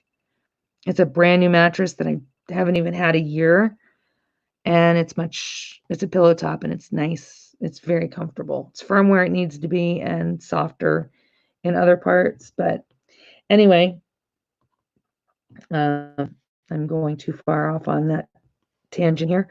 My dog has got this new thing lately that he will talk to me. He will literally, when he has to go potty, he will come and he will talk to me. This is a dog that doesn't bark. You can ring the doorbell until your finger falls off or knock on the door until your knuckles are bloody, and he will not bark. We had him for over a year before we found out that he actually knew how to bark. We thought he may have been debarked, because he does not bark at strangers. He doesn't bark at doorknob or doorbells or knocking, or somebody can walk right in our house and he will not bark. And that's, obviously not a Chihuahua trait. Most Chihuahuas are barkers. They're yippies, and he is not. But all of a sudden, when I would ask him if he had to go outside to go potty, I would tell him to talk to me. I'd say, tell me that you've got to go. I don't want to say it because if he has to, I don't want, he's sleeping, so I don't want to disrupt that. But I would, tell him, tell me that you have to. And he would just sit there and look at me, and then he'd run around in a circle and he'd get excited, but he would not speak in any way. There was no whimpering, no whining, no yipping. And then one day I was sitting at my drafting table, diamond painting, and I caught him out of the corner of my eye sitting there staring at me. But I was just I just let him sit there. I wanted to see how long he would sit there before he might, kind of get up on his hind legs and, scratch at me or something. And all of a sudden, he yipped. And I was floored. And I turned around and looked at him, and I asked him, I was like, do you got to go? Do you want to go outside? And, get that real goofy, stupid voice that animals love. And he ran around in circles, frontwards and backwards, fell down, and would get down and, act like he wanted to play with the paw movements and all that.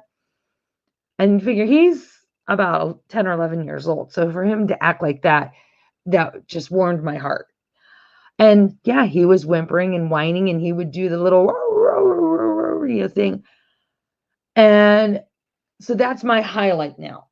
Every time that it's time to take him out, we will do that. and he will get all excited and he'll run back and forth from room to room and run around in circles like a racetrack. He'll go frontwards and backwards, and there'll be times he'll get himself running around so fast in a circle that he goes to stop and ends up going the opposite direction then. And he will actually talk to me and tell me, I mean, he's not saying the words obviously, and it doesn't even sound like it, but he is barking or whining or, letting me know that he has to go. Well, it started out though as just going potty. Then he got diagnosed with pancreatitis in August, and we almost lost him. So we changed his entire diet because we just fed him whatever we could get him to eat. Because apparently, either the people that had him before us just gave him table food, or he was on the street long enough after he left, wherever he was at, that he lived off a table scrap or, out of the trash cans and such. That we couldn't get a dog food that he would eat. I'd gone through everything. I had multiple different types of hard foods, canned foods, refrigerated foods. Finally, we got him, the only refrigerator food we could get him to eat was the Pet Fresh. And then he got diagnosed with pancreatitis, and they said that he could not have that anymore, that we had to put him on a low-fat diet. And it was a prescription low-fat diet. So that is what he is on now. He is on Royal Canine low-fat GI diet. And it's Crunchies, which he did not care for in the past. But he's doing good with it now. He eats it now. But when this pancreatitis flare-up first attack, he first had the attack, all he was allowed to have was boiled chicken.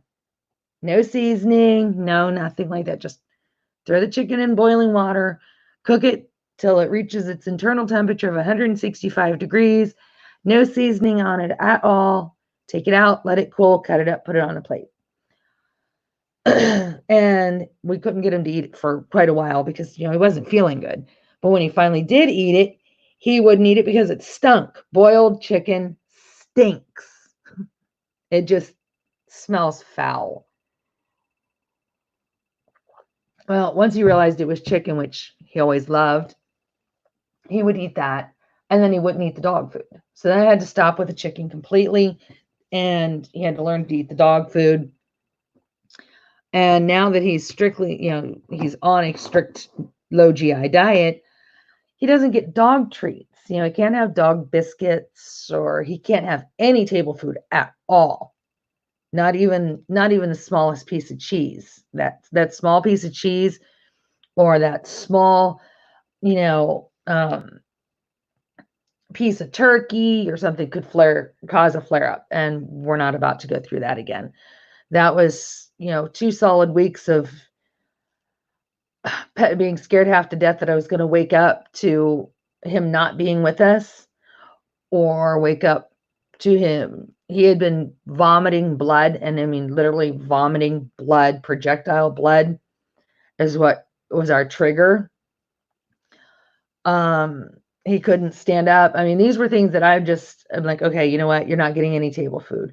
We are extra careful when I'm cooking or when we're eating to make sure that we do not drop one thing on the floor, because he is in the kitchen and he is walking around the counter and my island like a scavenger looking for something that's been dropped, because he wants real food so bad.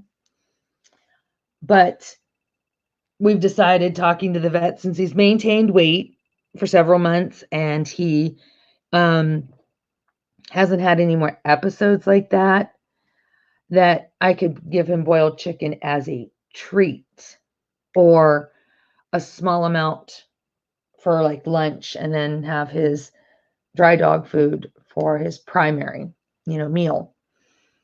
So he now has this thing where he'll actually come and bark at me when he's hungry. So we've gone from not barking at all to barking me or talking to me to alert me that he has to go to the bathroom or has to go out, to it's time for me to have my lunch or my dog dish is empty. I've eaten all of my crunchies and I want more, to also when he's ready to go to bed. Yeah, he will now bark at me to let me know that he's got to go to bed, because I will go through all these. We'll take him out to the bathroom, come back in. He'll still be acting nervous and, wanting to verbalize with me. I'll look and see. He'll have fresh food. He'll have all the water that he needs, and he's still acting like that. And then I mention the word bed, and his ears perk up. He jumps around. He gets all excited, and I turn off the light to come upstairs, and he's already upstairs and in bed before I'm upstairs. Before I even make it up the steps, he's already up there and up on the bed. On my side or on our bed, he has his side of the bed that he knows is his side of the bed. I have laid a sheet down and then a blanket and then another sheet. So that is his like little throne on the bed. And then he has a pillow that he likes. What he likes to do is he likes to lay in between the pillows at the head of the bed, and then another bed or another pillow going towards the foot of the bed. But he likes to lay in between that. And because he's a senior dog and he's had some, previous, injuries due to abuse or what have you, he has arthritis. So he likes to be under blankets all the time, no matter how hot it is. He likes to have the weight of the blanket as well as the warmth. So yeah, he has his side of the bed, and I have a footstool, like a footstool benched across the foot of my bed, and he will jump up there because that's the only way he can get on the bed. He'll jump up there, and then he'll jump up on my bed, and he goes straight to his side of the bed. He knows that that's where he's supposed to be, and that's where he lays. Just like with our furniture downstairs, we don't let him directly on our couch. My husband does not want him on, like I said, our furniture. But because when we got new furniture, that was like the new rule. Our older furniture, it was like a microfiber furniture, almost like a suede, but it was microfiber. And he was allowed on that furniture as long as we had a sheet, laid down. We laid a sheet on the couch and he could be on it then. Well, when we got our new furniture, my husband was like, let's not let him on the new furniture. And he's a black Chihuahua, and he does shed. He is not full bred. He is mixed with something else because he has the two coats. He's got the undercoat and the top coat. So he sheds, and he sheds a lot. He almost molts. So we agreed, no, we weren't going to let him on the furniture. I had a dog bed that I had bought him when we first got him, and he wouldn't sleep on it. He wanted no part of that dog bed. When we moved here to our new house, we put the dog bed upstairs in our room, and lo and behold, he came upstairs and he would sleep upstairs in the dog bed. That started out that way. It didn't last long. Ended up, downstairs sneaking, to be on the new furniture, and he would get chased off. And then finally, about, I don't know, 2 or 3 times I caught him on there. And then to the best of my knowledge, he wasn't doing it anymore. Well, after I had my neck surgery, I wasn't able to get down on the floor and sit with him. And of course, he wasn't allowed on the furniture. And so my husband said, let's go ahead and get his dog bed back out. Let's put it down on the floor, because maybe while you're sitting in your chair, if he lays in his dog bed on the floor, he'll be comfortable and happy with that, because he just wants to be close to you. So I got the dog bed out, or had my son get the dog bed out. We put it on the floor, he looked at us like we had 12 heads. Like, what am I supposed to do with this? He wouldn't lay on it. He wanted to jump up on the couch and be next to me. So my husband said, okay, let's go ahead and put the dog bed on the couch. So I got a sheet, I laid it down on the couch, put the dog bed on top of it. He jumps up. He has to jump from the floor to the couch to the bed, which he does. We're okay with that because he will literally jump straight from the floor onto the couch and then right into his bed. He will not try to lay directly on the couch, but he will lay on that bed, and he is perfectly happy with that. He knows that that's his spot, and if you tell him to go get in his bed, he will run in the living room and jump on the bed. If we tell him to go upstairs and get in bed, he will go upstairs and climb in my bed. And right now, he has his own dog bed in my craft room. And I'm not sure if I can do this to where you can see it real good. But this is where he's at right now. 1 second here.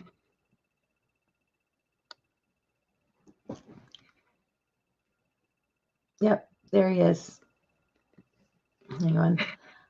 I don't want to jostle you around too much, but 1 sec. And there he is, laying on his bed, as happy as can be.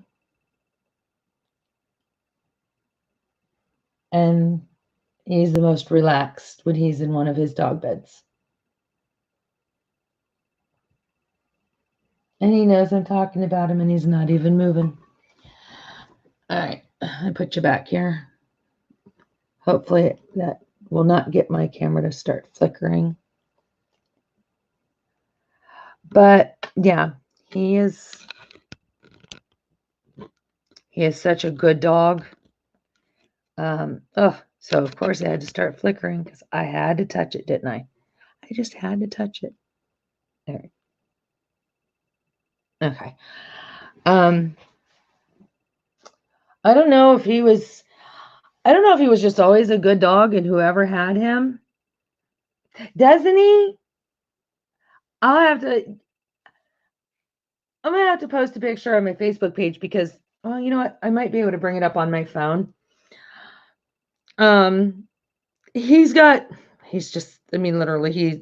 and I'm gonna say he's the most adorable dog I've ever seen because, well, he's mine and I'm a little partial. But he had just come back from the groomer in this picture. But he does. He looks like a little boy. He's very gray in the mat and his muzzle and everything. I mean, they say they're guesstimating him about 10 or 11 years old. And I've had him since he was, I've had him 5 years. Okay, hold on here. Rachel popped in to tell me something. What'd she tell me? Thanks, guys. That's my baby. Hey, Melissa, my old nail tech just shared this video for how to remove. Oh, bless you, Rachel. Thank you so much. I will watch that when I'm done here. Thank you. But yeah, that's my baby. Looks like a corgi wolf. He's a tiny little thing. He weighs about 9 pounds, which they said he could lose a little bit more weight, but they're good with that because when he got the pancreatitis attack, he actually weighed almost 13 pounds. This is another different view. Well,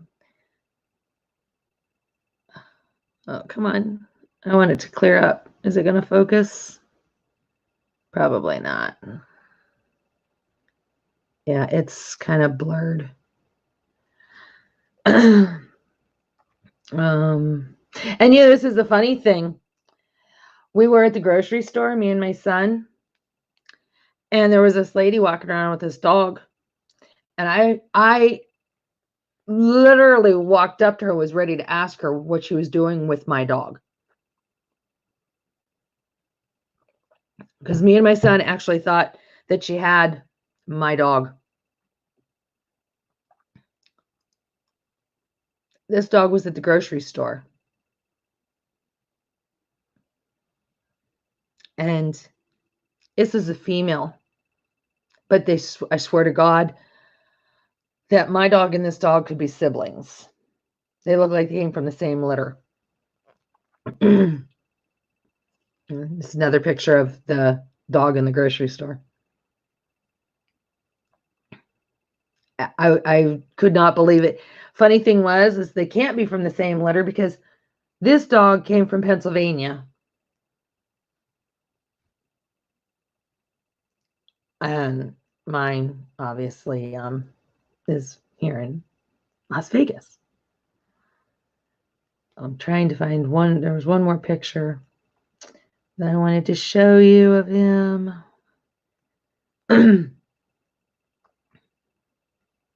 The two pictures I've shown was after he had been groomed. He is all proud of himself after he's been groomed. He's kind of diva because he sits there with these absolutely adorable poses. This was after a grooming visit. He loves his bandanas. When they put bandanas on him, he loves them. When I try to take them off, he gets upset.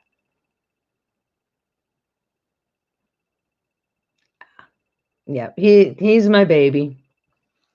He's a good boy. Aren't you, Luigi? Yep, he opened his eyes. Luigi is not the name that we gave him. That was the name that he was given at the Animal Foundation. And he had already been at the Animal Foundation for about 3 months. He was actually on, when we adopted him on Black Friday. And Zappos was actually paying for the adoption for Black Friday and the weekend through. So my husband, I had just lost the rescue that I had before him, which she is.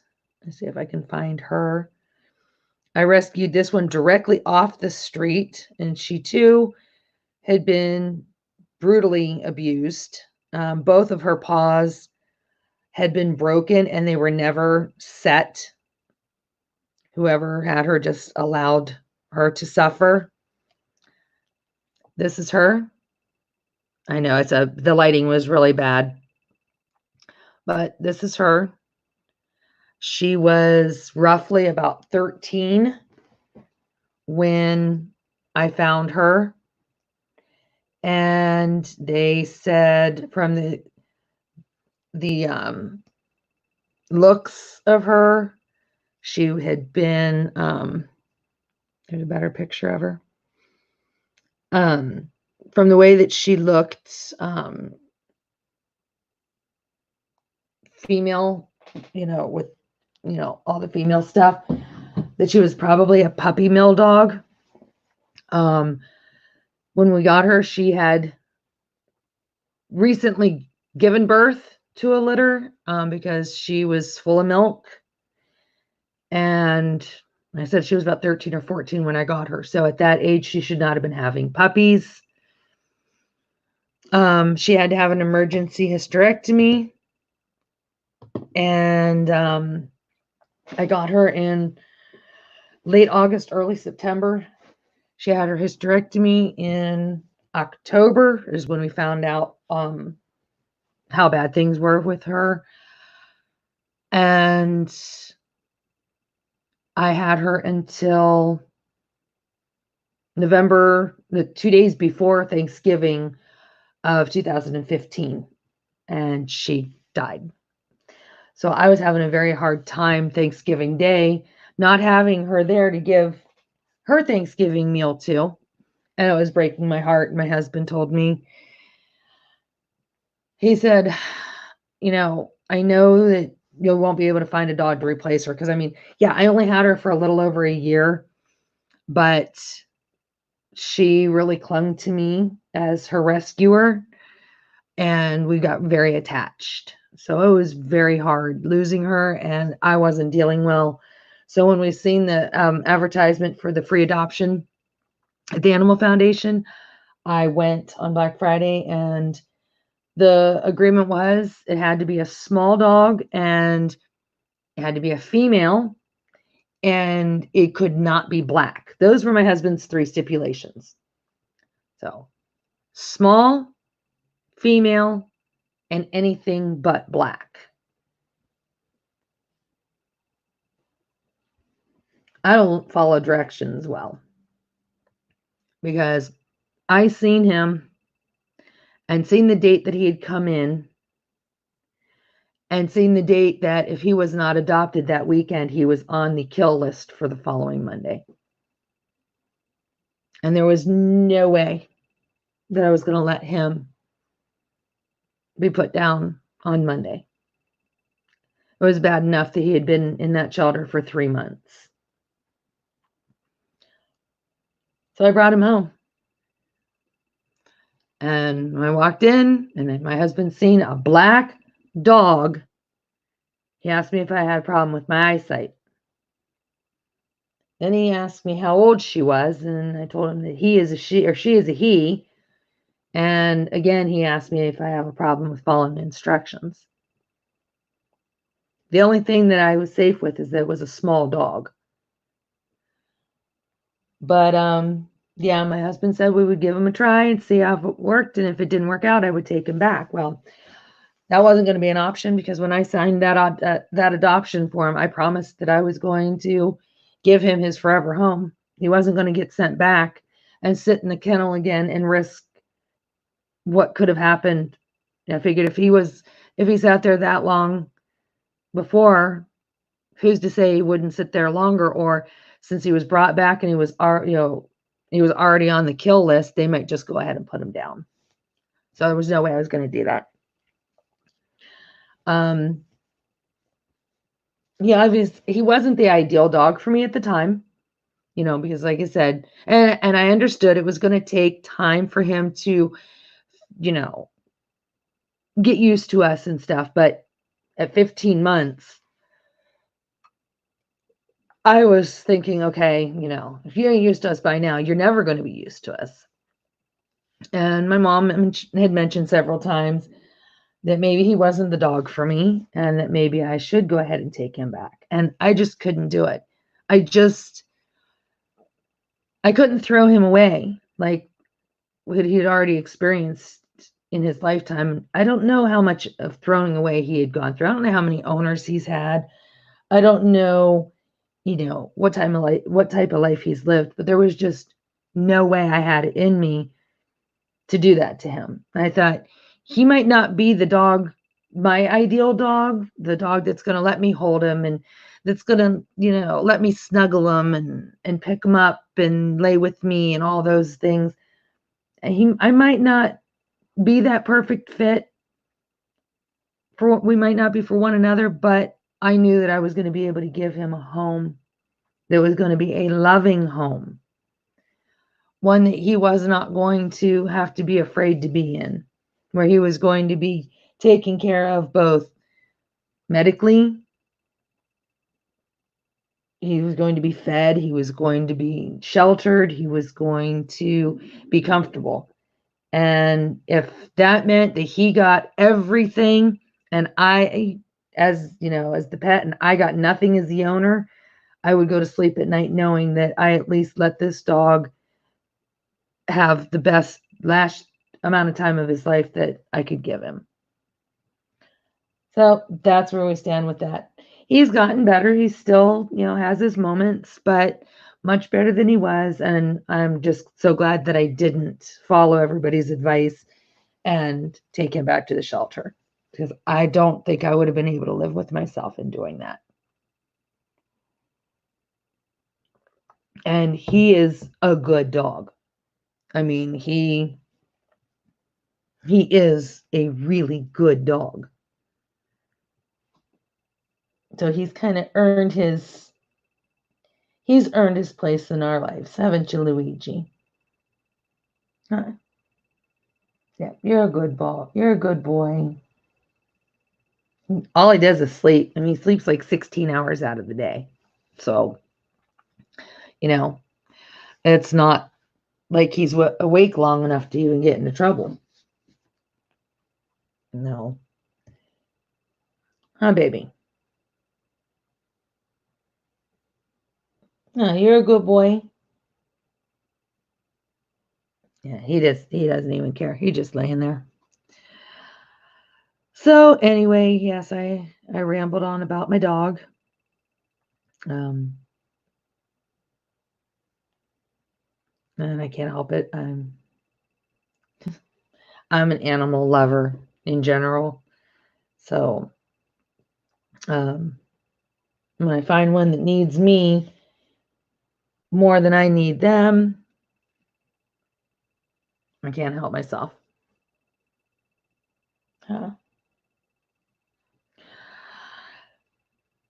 So anyway, I should probably get ready to wrap this up. Limit this one. Oh, let's see. Yeah, usually I am doing 3-hour, 4-hour lives. Not tonight. Is I have stuff to do tomorrow. Plus, I want to go ahead and do my videos. I have one video going up to go a little more detail about, or I need to record it, go in a little more detail about the hashtag DP get your big on. But also, I have my 200 subscriber giveaway that I need to record the video on. So I'm going to have at least one video that's going to be recorded this week and put up. Also, I've got to try and do a live during the day because Mrs. Coffee called me out last week in her live. Yep, she did. Asking me why I do my lives at midnight or later, because she cannot be in my lives. I mean, I can't join the live. She has to watch everything on a replay. So I am going to attempt to do a nighttime live for my European friends and Aussie friends. And then I'm going to attempt to do a daytime live for my US and Canadian friends. So I'm going to see how this is going to go. That's probably only going to happen. Like, we're going to see how it goes. I don't want to overdo the lives because you can only talk about so much. But at the same time, I need to be able to have, everybody involved. Me and Sherry are going to have our lives, shared lives on Monday nights, beginning. We're going to kick it off on Wednesday, the 22nd. We'll do a live together to kick the event off. But the following Monday, we will go live at 6:30 p.m. Pacific time to do our weekly live for the event. And we will do it, the yard stream. We'll be doing the split screen. So we'll share that. So at that point, I might not do my late live like this. I don't know, because it's just really hard to find a time that works. And I'm an hour behind Sherry. So we can't go too late, for her with her family. It doesn't matter with me because my husband's not home when I do my lives. But we're trying to figure out a schedule that'll work. And I might do a rotation. 1 week do a nighttime live and the next week do a day live. So everybody that wants to be in the live or, come to my live can. And then with my TSA that is on its way to me, that I've got to figure out how I can do an unboxing that's going to have a good view for you guys. But I do want to unbox that because there's going to be a little surprise that comes with this painting. First off, there's a surprise completely because I don't know what it is. Hey, Jamie, how are you doing?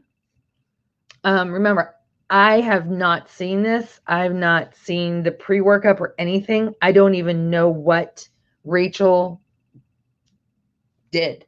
I just said, I gave her a blank canvas and said, this is what I like. These are my interests. Now have fun with it. Now it is actually on its way to me. So I'm really, really stoked about this one. I have 2 diamond painting pens that are coming. One I bought, one was a gift from a subscriber. So I should have those any day now. And then I have patty wax that I ordered. So I will be getting that in too. So yeah, there's going to be some unboxings or unbaggings or friend mail packages that I'll be opening up over the next week or so. Week or two. I don't know how long the TSA is going to take to get here. I was given the tracking number, but it has not tracked. There's no tracking information yet. So, and I don't know how well they're going to be updating tracking information with things from China right now anyway. If it's anything like it is from AliExpress, well, I had something sit for 12 days and it said it was still, it's like supposed to still be in China, and it was actually at my door. So I don't know.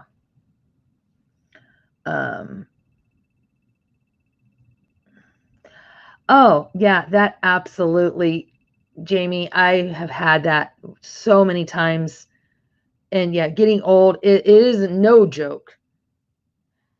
I seen that actually your comment on my Instagram, or I commented on your Instagram. We commented on one to each other, Ellie, about the patty wax, and you got one of them that I got. Let me see here real quick which ones I ordered. I know I ordered the mint eucalyptus. So I got that one. I don't think you had that, but I'm trying to go through here and see which ones I ordered now. I can't remember. I got, there it is. I ordered mint eucalyptus. I ordered the milk chocolate, apricot chamomile, banana pudding, and butterscotch candy.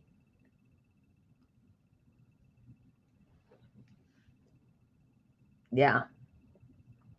I cannot wait because I don't have patty wax. Amber from Ashik 93. She had sent me the campfire one.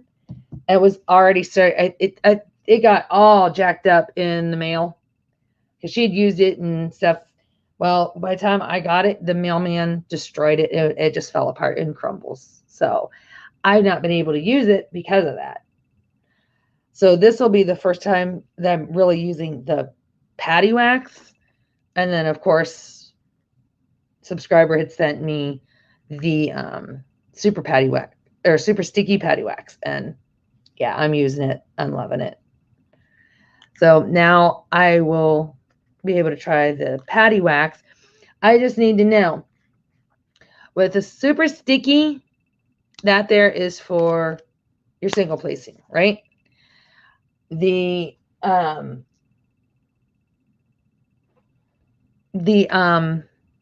regular patty wax, that I can put in my multi-placer.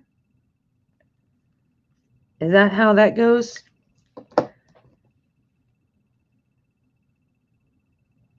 Because I'm not sure.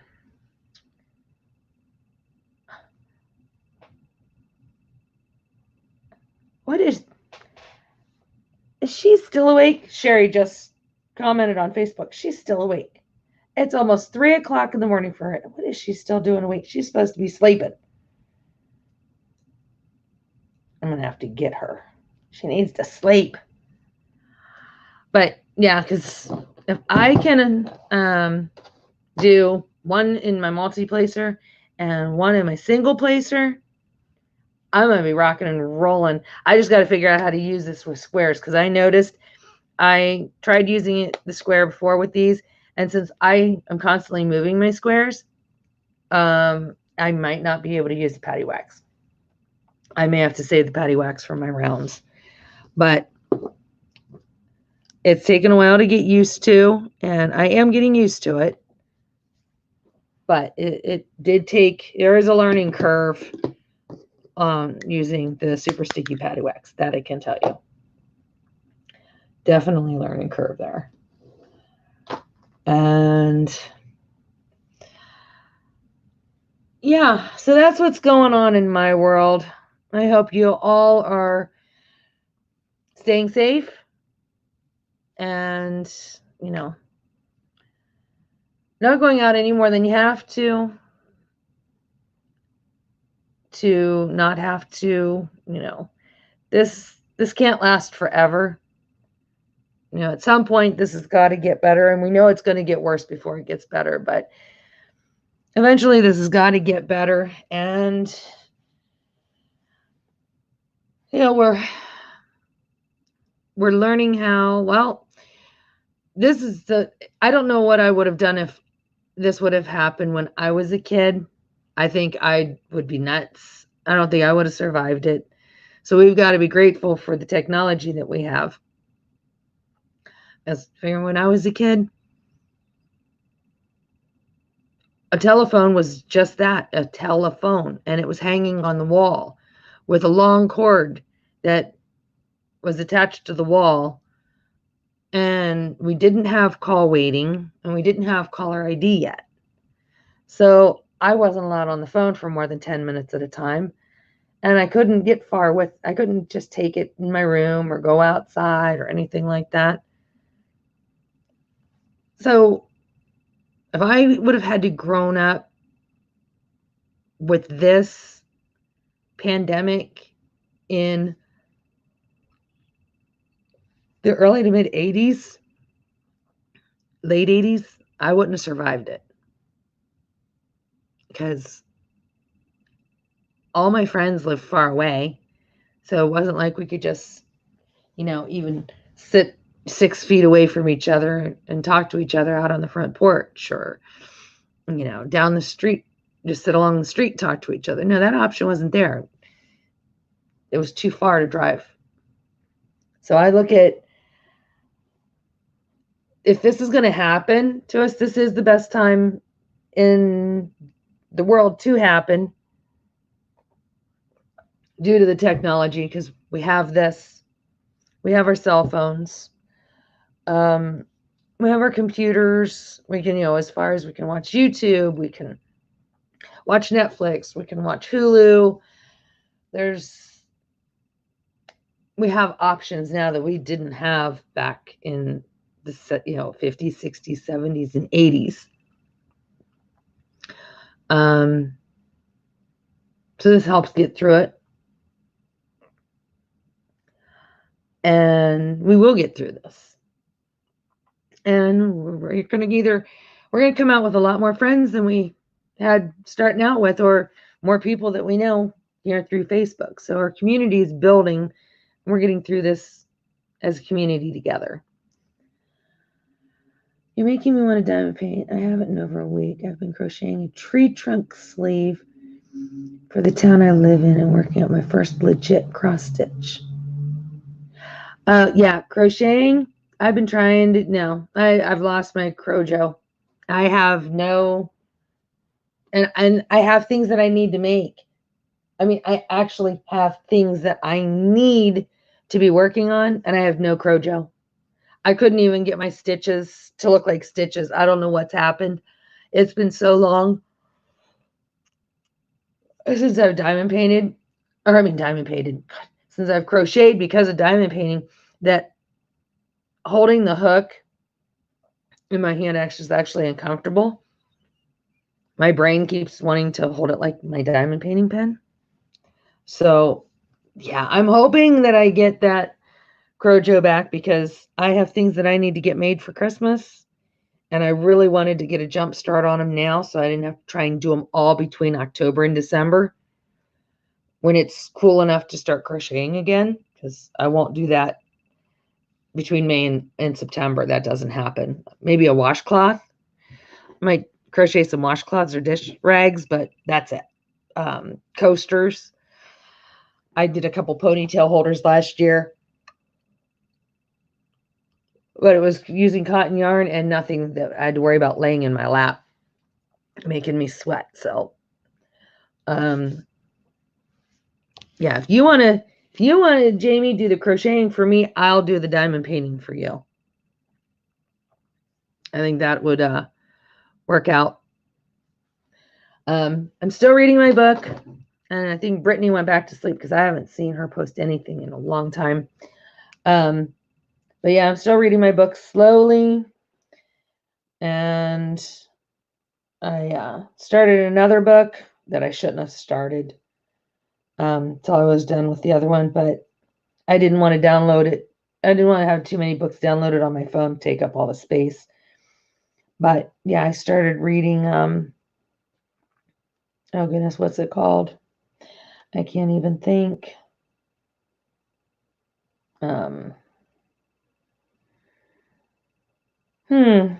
What's it called? Yeah, I'm getting tired, obviously, because I can't think. It is called The Other Wife. Yeah, sorry about that. Yeah, I've got The Other Wife. I'm reading on my phone, and then Indigo Fire. Then I'm reading on my tablet.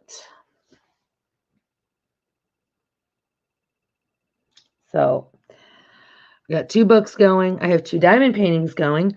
I am almost finished with my the Seraphina. I'm almost done with that. As you can see, I have not done anything on this since my last live because I've been focusing trying to get the Seraphina done so I can bring this downstairs and put it on my drafting table because the Enchanted Forest will come up here on this table. I had to put this table and another table together to make it fit. So as soon as I'm done with the Seraphina, this will go downstairs and I will have the Enchanted Forest up here on the table. And that's what you will see me working on. Probably 90% of the remainder of my videos, if not more, because I'm not going to want to be taking it up off the table and putting it back. And that's just going to be too much. I'm going to risk damaging it. So, and I can only record up here for convenience, and the lighting's better. So, yeah, after the Seraphina is finished and this goes downstairs, then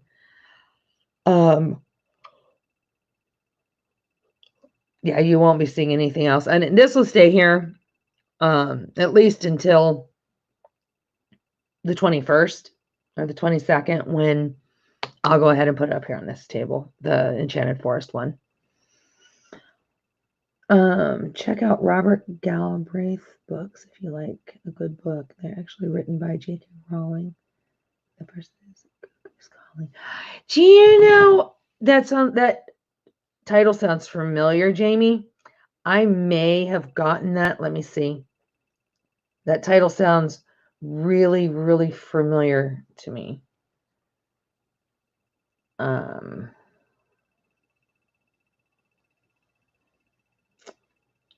Let me see here.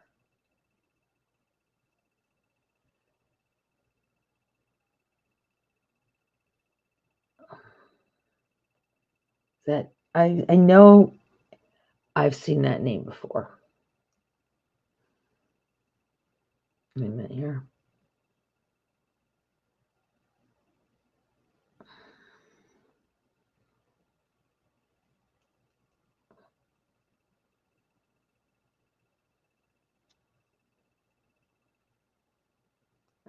Let's see.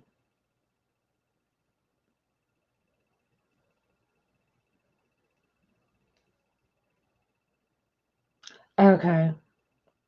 I've seen the name, I've seen the book because it was in my history of searching, but I haven't gotten it.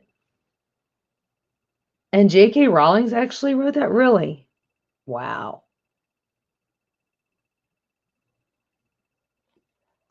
That's definitely that's a big book. 561 pages.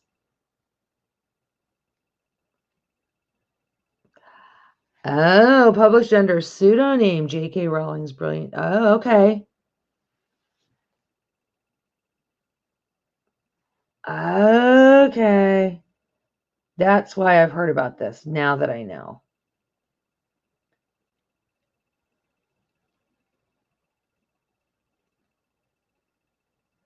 Yeah, I'm gonna have to I'm definitely gonna have to add that to my list.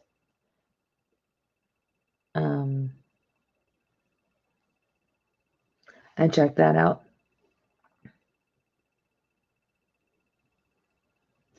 Yeah, my husband doesn't read. He doesn't like to read. He didn't like to read. He doesn't understand how I like to read. Right now, my biggest thing is I want to read all the time, but I know I've got to get these diamond paintings done so I can be ready. And by the time I'm, do a late night live or a late recording, I sit down and try to read. Oh, excuse me, and then I fall asleep. Yeah, and see, I was falling asleep listening to audiobooks, and then at some point I wouldn't even know where I fell asleep at, so I was having to listen to them over again. I can't listen to them while I'm diamond painting, though. There's something about listening to an audiobook while I'm diamond painting. I can listen to an audiobook while I'm crocheting, or if I can get myself to crochet, or while I'm cleaning the house, or just sitting on the couch with my eyes closed listening. But while I'm diamond painting and listening, I find that I spill drills and I put drills down on the wrong symbols. So yeah, I'm not able to do those two things together, which I was really hoping for, because then I would be able to do, get all the reading. I could get a book done in no time because I diamond paint about 12 hours out of the day. When my housework's done and I have nothing else that needs to be done, the rest of the time is diamond painting time for me. So if I don't have any housework that day because I got it all done the day before, that's all I have to do is diamond paint. Or if I might do all the housework one day and save the laundry for the next day. So while the clothes are in the washer and dryer, I can just diamond paint until the washer dryer goes off, stop long enough to fold the clothes, hang the clothes up, put them away. That gives me time to stretch my neck, can move my body around some, and just, excuse me, go from there. But on that note, I'm going to go ahead and jump off here. Jamie, if you could do me a favor, I don't know if we're Facebook friends or not, or Instagram, but if you want to, my son's the one that does all my editing, no, there is no editing because I don't have an editing program, but he's the one that sets this all up. I'm still trying to figure it out, but he never takes enough time to show me, so he's in a big hurry to get it done and leave. So if you look back to one of my other videos, it'll have my Facebook link, and it'll be in the announcement video. Actually, send me some books that you've read, maybe some favorite authors. And you can give me some more ideas of things that I can read. I mean, I have a ton of books, but sometimes it's just I need something, other than what I have in my library because most of my books are on my Kindle. I have over 3,000 books on my Kindle. But yeah, if you want to send me some suggestions.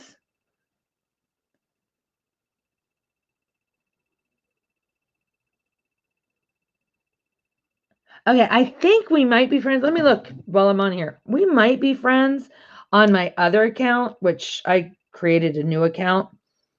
I have a personal account and then my Facebook or my diamond painting account. And we may have been friends on my initial account. Nope. Hang on here.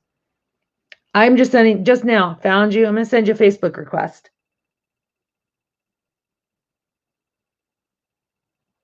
So, yeah, send you the request. Yeah, send me some suggestions of some books. I would love to find something new to read. And Brittany, she is reading too. We're doing a book buddy thing with the book that we're currently reading, that Indigo Fire. So once we're done with this, maybe the three of us could do some reading together. So, but I hope you all have a great night. Thanks for sticking with me and listening to me ramble for the past 2 hours. I appreciate your support and look forward to this community event. Hoping that everybody, can get the painting that they want and get it in time. And I think it's going to be a lot of fun. And so there are going to be fun and games on our recording and our lives. And we know Sherry makes it all fun anyway. Just with her squirrely personality, it's a blast to watch her videos. So I think this is going to be something that we're all going to enjoy. And it's going to be something that, while we're doing this, there might be times where we need somebody to reach out to and talk to. And that's what me and Sherry will be here for. I may be here more than Sherry's able to because, we know that she has a lot of health issues that she's trying to get through, and she tries to fight through it as much as she can. But our bodies only give us so much fight before we have to give in. So if you're not able to, if you need to talk to somebody and you can't get Sherry, I'm here. Even if it's just to make absolutely no sense, you just need a human being to talk to, I'm here. We all are going to reach a point where talking to our families, we're going to, as much as I love my family, once this is all over, I hope I still love them as much as I do right now. I know my son's ready to trade me in on a new mom. I already know that. He's kind of hinted to that multiple times. I'm ready to trade my husband in on 2 dogs. So we're all going to be at some point, the frustration is going to mount and we're just going to need somebody else. So if you happen to need that person, send me a Facebook message me on Instagram. You can send me an email. My email is in most of my description boxes. So I hope you have a wonderful night. All take care of one another. Be safe. And I will see you again soon. Thanks for stopping by, guys.